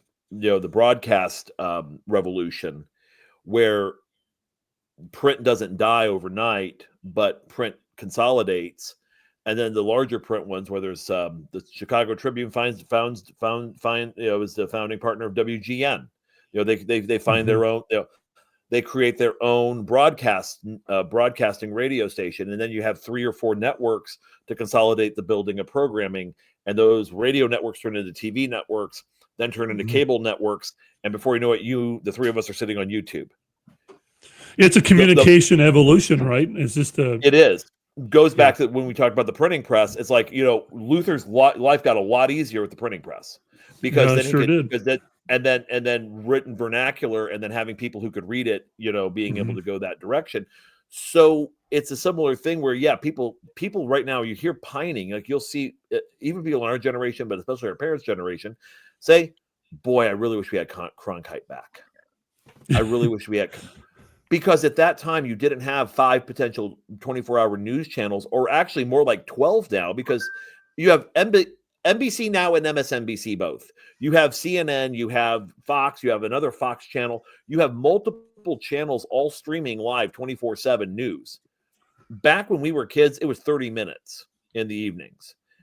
All 3 networks had a 30-minute news broadcast. It was a big deal when the locals went from 30 minutes at 6 o'clock to 60 minutes at 5:30 to 90 minutes from 5 to 6:30, when the local affiliates figured they can make more money on ads selling news and also selling weather reports, because people wanted weather every 7 minutes, which they created a weather channel for. And so now you kind of get to this thing where people want that simplicity of that sanitized, drill it down, 30 minutes. Don't tell me all the crap. Just tell me what I want to see. But the problem is now they also have devices in their hands, like what we're on here and what people are these, where we're just constantly could be inundated with news that we want, that the algorithms say we want to see. Yeah, so, if you follow the evolution too, Bob, you can't really be surprised that eventually these companies will lean on algorithms to be able to figure out how to make it to people's eyeballs and ears as fast as possible. In a capitalistic way, you cannot look at that necessarily as unnatural. Like, it's kind of it makes sense. They're going to try to find a way to make it to their customer base. So my argument, when I look at this from, how do you get to different audiences, is content producers have to be creators have to be incredibly intelligent in how they get themselves to get their product in front of wider audience. I'm actually going to put Ben's question up there for you. He asked this earlier in the show. Right. Bob, you opened up the perfect segue for it. I don't know if you all could see the comments in the StreamYard or not, but he said, I'd love to hear what you and Mike say about this. What advice would you give to a generation when it comes to taking the time to look back on history, that a certain percentage of people want their information in less than 30 seconds? So good example is TikTok. A lot of my current students mostly communicate through TikTok and Snapchat. And I know you can do the shorts on both those. You have the YouTube shorts that does well. So you're looking on average 30 seconds to a minute. I have friends and students that say, I prefer all my information like that for the most part. So for me, it's like, I wonder how you two would recommend people like myself and others to tackle this. Like, if we're a content creator, which all 3 of us are in one way or another, like, how did you hit your college basketball fan base when you know the younger generation that you want to follow you all as well later, not just all of us that are in our 40s and 30s and whatnot. How do we garner their support? How do we want them to come in? Because I use TikTok too, and I'll use clips in there. So the only answer I can think of is to try to do things that meaningfully and truthfully get their attention in a good way. And then maybe it sparks something that either Mike or Bob, one of you said the rabbit hole thing. I think it was Bob. I talked about like, what you want them to do is to feel inspired to take that journey down the rabbit hole. Maybe they go find my podcast on Spotify, Apple, YouTube, something like that. But to try to smash complex and nuance in a 30-second window or a minute, I would find it to be either, if not impossible, to be at least very challenging. But I don't know, Bob, you seem like you have something to say on this, or maybe you might have some good advice for this.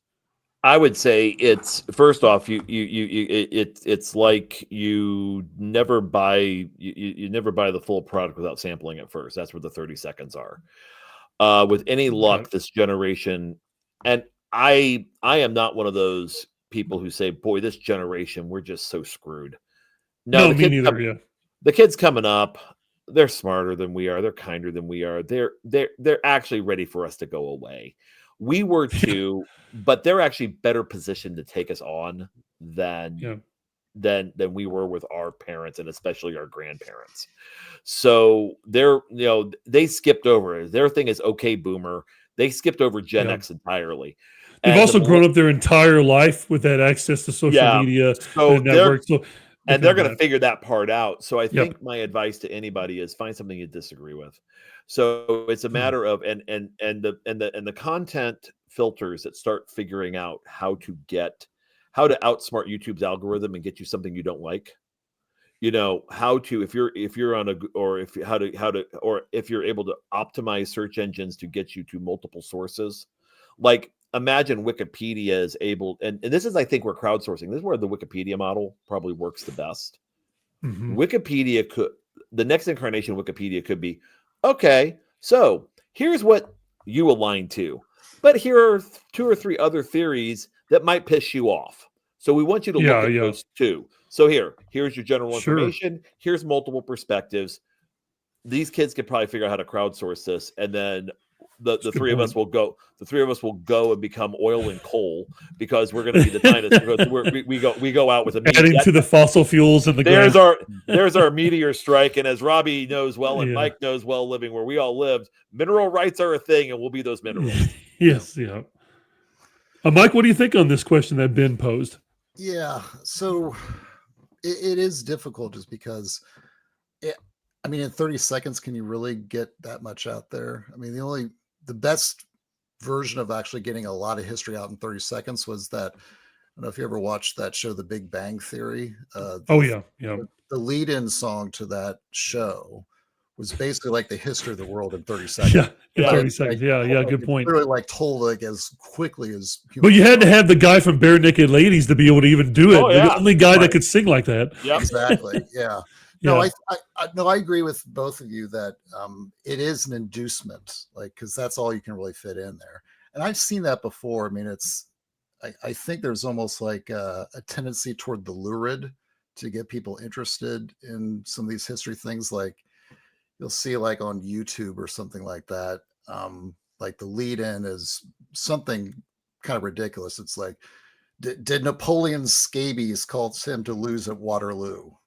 Tune in and see, and it kind of leads you into the YouTube show. It's like, oh yeah, well, he was scratching and he was like distracted. And so, I think it is in a way, just in that sense, it's just going to be almost like an advertisement to something else. Because if you are trying to condense some really weighty historical event into 30 seconds, then you're probably not actually going to be educating people very much. In fact, it's probably going to be like seized upon by the kind of people we talked about before, the people that are trying to basically get you to a very overly simplified narrative and try to get you to act on their preferences, not necessarily the preferences for you to learn about history objectively. Yeah, it all depends on what kind of engagement you're looking for. If you're looking for kind of a lot of engagement, but relatively shallow, you're kind of looking at that. Another piece of advice I got from TikTokers that do history, that do a very good job of it. One of them is my friends that has a channel called JFK 65 years later, 60 years later. Yeah. He does a great job of covering the Kennedy conspiracy, and he's done it for a few years now. Got a great following, and he's found a way to really add value to what he's done. He was the one I sent you all I think I was going to send you the video on the other day about him. He answered the question for the podcast too, but he also gave me advice. He said what he was told early on, that it's not just that it's 30 seconds or a minute, but also your first 5 seconds has to get their attention. Because it says if you don't, they're just going to continue to scroll past you like they're on Tinder or Hinge and just go right by. So not only do you have a small amount of time, but you also have to do something like quick, like a hook or something that also needs to get their attention or something like that. So there is a little bit of a dichotomy or a balance to have to find there. And I think I'm going to be struggling with that as I go forward. We're almost at that 2-hour mark, which I think is usually around where you all like to end your shows at on X's and Joe's. Although I will say and give you guys a compliment, when I'm driving and listening to your college basketball podcast, I don't feel like it's 2 hours at all. I feel like it goes by so quick. And the reason why I like both of you so much, I respect both of you as people, but I also feel like I told JD last week, is that you seem like the kind of guys that you could sit with and have a beer with or a coffee with and just kind of shoot the shit with. Rather than pretend to be like when I met you in person, Bob, and I hope to meet you in person someday, Mike, is that you're the same person in person than you are on the podcast. And I think there's a genuine nature to it and a value there that I think I respect. And I think a lot of your listeners and watchers do that. And it's no shock why all the other guys and all the other people, I should say, on the Back Home Network really admire you all a lot. So I think the best place to finish today would be, let's spiral back to our core question here, kind of wrap up with, after discussing all these ideas, and I know we could have went a whole nother hour talking about even more references and going on there, just kind of your gut to save your sanity and probably our listeners' sanity from hearing me too much on there. Let's tackle this question one more time. Bob, I'll start with you on this if you're ready.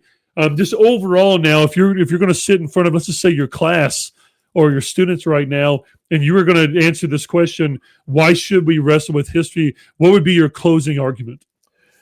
First off, I'm no longer actively teaching. I'm also. Oh, sorry. Yeah, I forgot about that. Yeah, you mentioned that. But I would say that if I'm talking, like right now, I do consulting for youth development programs and not-for-profits and education programs. So that's what I'm into now. And I think if I'm looking at a room full of professionals, I'll frame it this way. You should, because what you're doing is you're training the next generation of future leaders, and you're teaching the next generation of citizens. And I think that's the one where we have not said a whole lot about, is citizens, how to function in a democracy that's continuing to develop. How do you handle disagreements? How do you handle differences of values, opinions, mindsets in a way that doesn't have any actual skin in the game? There's nobody who's losing an election or winning an election. There's nobody who's going into business or out of business as a result of this. No one is going to be it's going to be diaspora as a result of this exercise.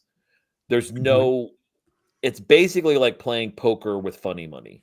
You're teaching kids how to be poker players or card players without any sort of real money. And at that point, it's how, and it's a matter of having them kind of figure out, is how far into the stratification do I want to go?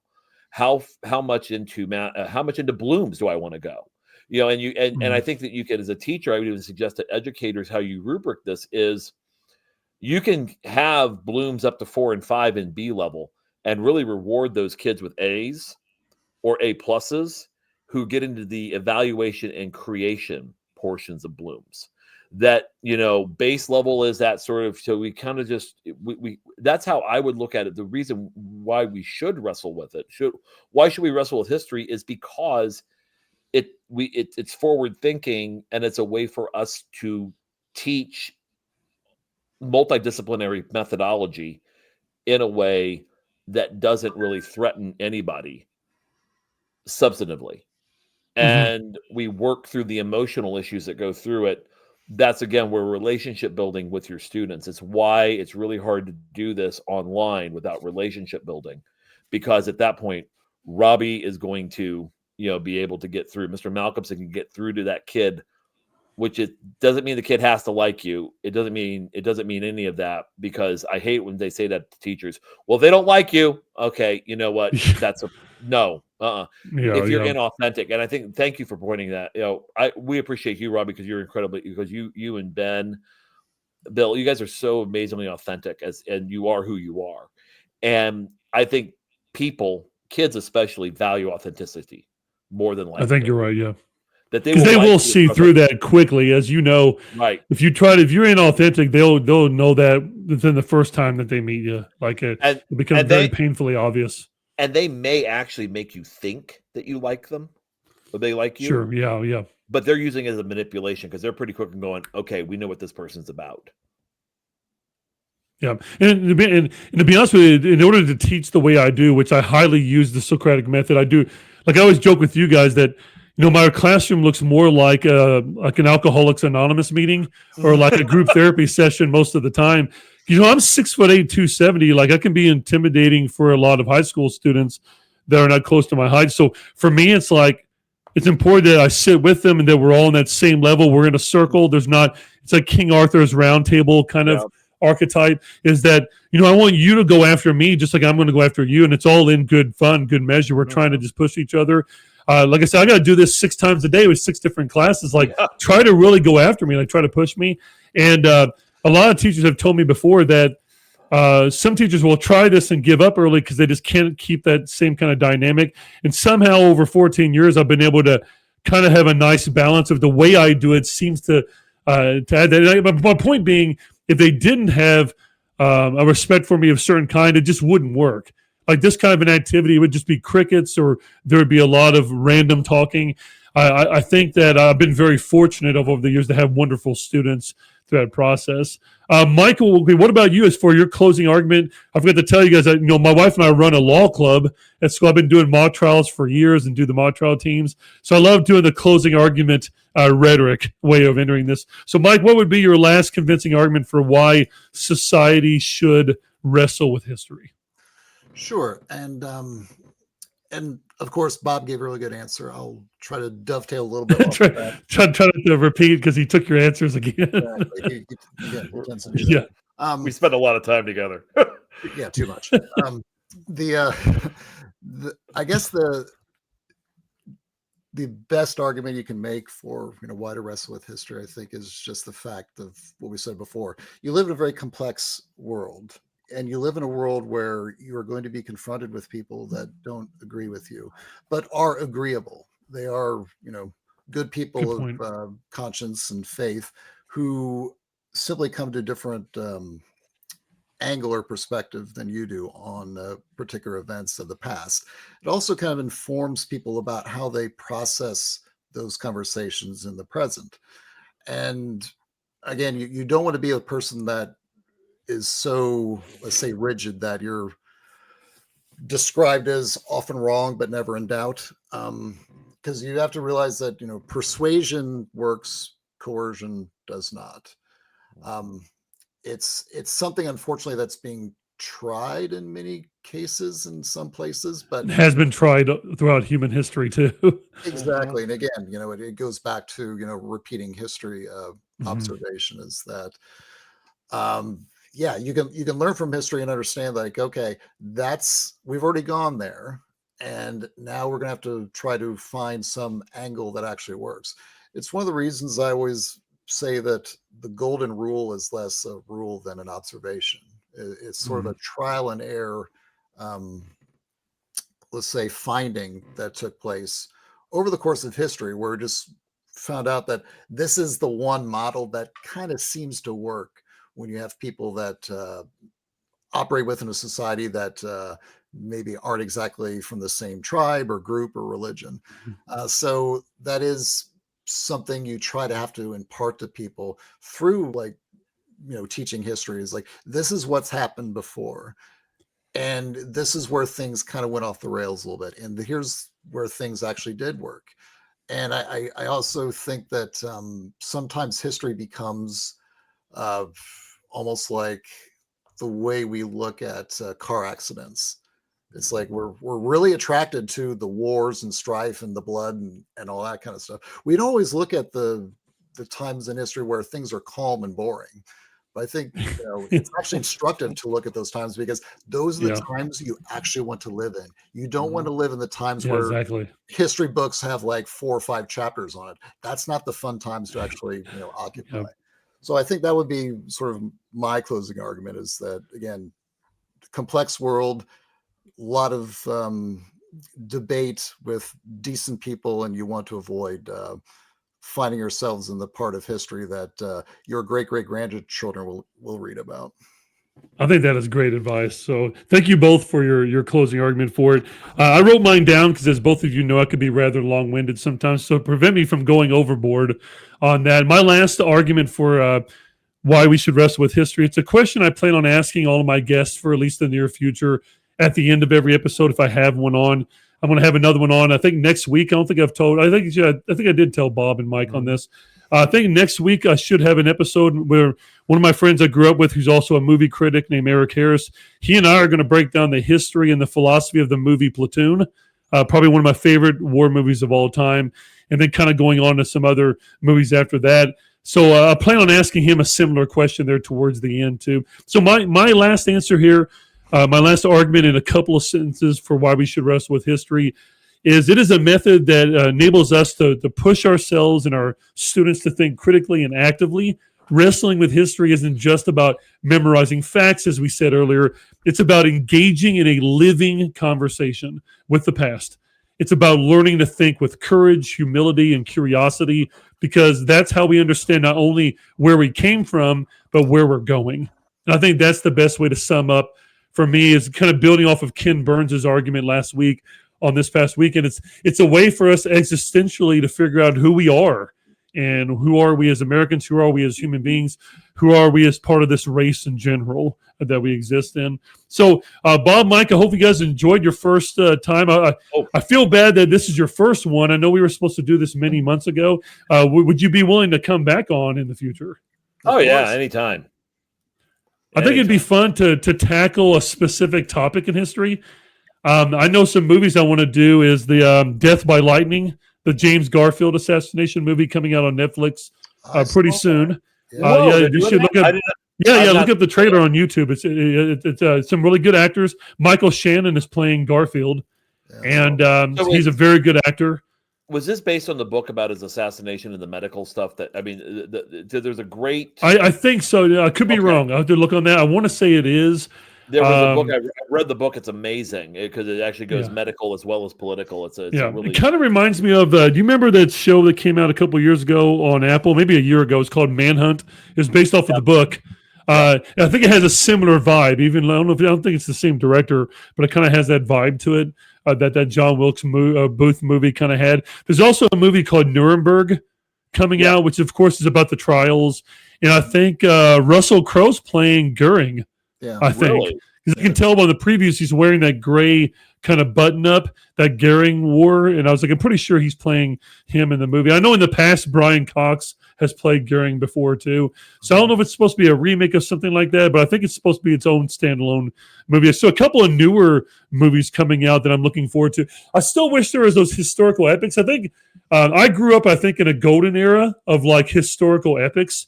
That 90s and 2000s was kind of like, there were some good movies and bad ones. Like Alexander is not a great movie necessarily, but you're not going to see that being made anymore, like a movie like that.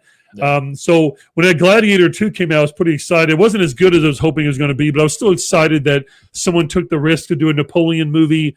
That movie was not great either. So there were some things. There were some good pros and cons on it. But I do appreciate both of you being on the podcast with me. We'll tackle maybe an American history topic. I haven't hit on a lot of American topics yet.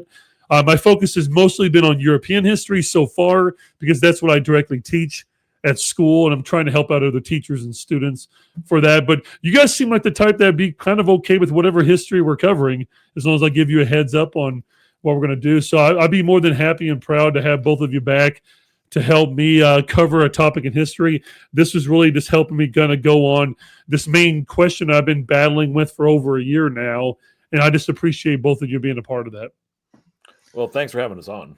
Absolutely, Robbie. And then, Thank you. yeah, you're welcome. And then, hey, for all the viewers, thank you for spending over 2 hours with us on a Sunday. I know there could be a lot of things. Maybe you're watching some football on the side of doing this as well, too. If you're a Hoosier fan, go Hoosiers. We're very happy about that. I'll be at the Michigan State game. Bob, I'm not sure if you're going to be there on that game. And I know you live in Columbus, I think. I'm 45 minutes away. We are Yeah. debating the conversation. It may not be at the game, but it may just be we pay the $50 and hit a few tailgates. I don't know how that's going to look just yet. Yeah. I've got to talk to my wife, who may be in the other room or may still be at brunch with her friends. I'm not sure, but we will definitely talk more. Getting close. Well, like I said, this will be, as Ben told you all, this will be my first ever Indiana football game at Memorial Stadium. I have seen them play Western Kentucky at home twice here in Bowling Green, but I've never seen Indiana play in person. I've seen Memorial Stadium from the parking lot, and I've been to plenty of basketball games, obviously, but this will be my first experience. So to come off that win, to be my first tailgating experience, to see Tonsoni again in person and Galen, all these guys I haven't seen in years, again, will be great. Lots of really good people. I hope to make it up whenever there's do you and Mike usually come in for the reunions for the Back Home Network on basketball season? It's January 17th. Okay, so you know what day it is already. That's good. Brian Phillips tipped it off on one of our episodes recently. So Okay, it's good. January 17th. Mike and I already have, we already kind of set our hotel room up. Well, maybe Ben and I can work something out where we can come up there and at least go out for a drink with you guys or something. Even if we can't afford the game, we'll try to do that. Who are they playing on the 17th? Iowa. It's Iowa. Okay, well, that'd be an interesting game. It's the Drake Boys. It's the Drake Boys game. Yeah. So it'll be interesting by that point to see how Ben McCollum has Iowa doing by January 17th. It'll be an interesting one. But anyway, for our listeners, before we get too far into some college basketball talk, I'll end the stream. Thanks for everybody joining me for episode 52 of Trapped in History. As usual, please keep questioning the past in order to understand the present, and be contagious.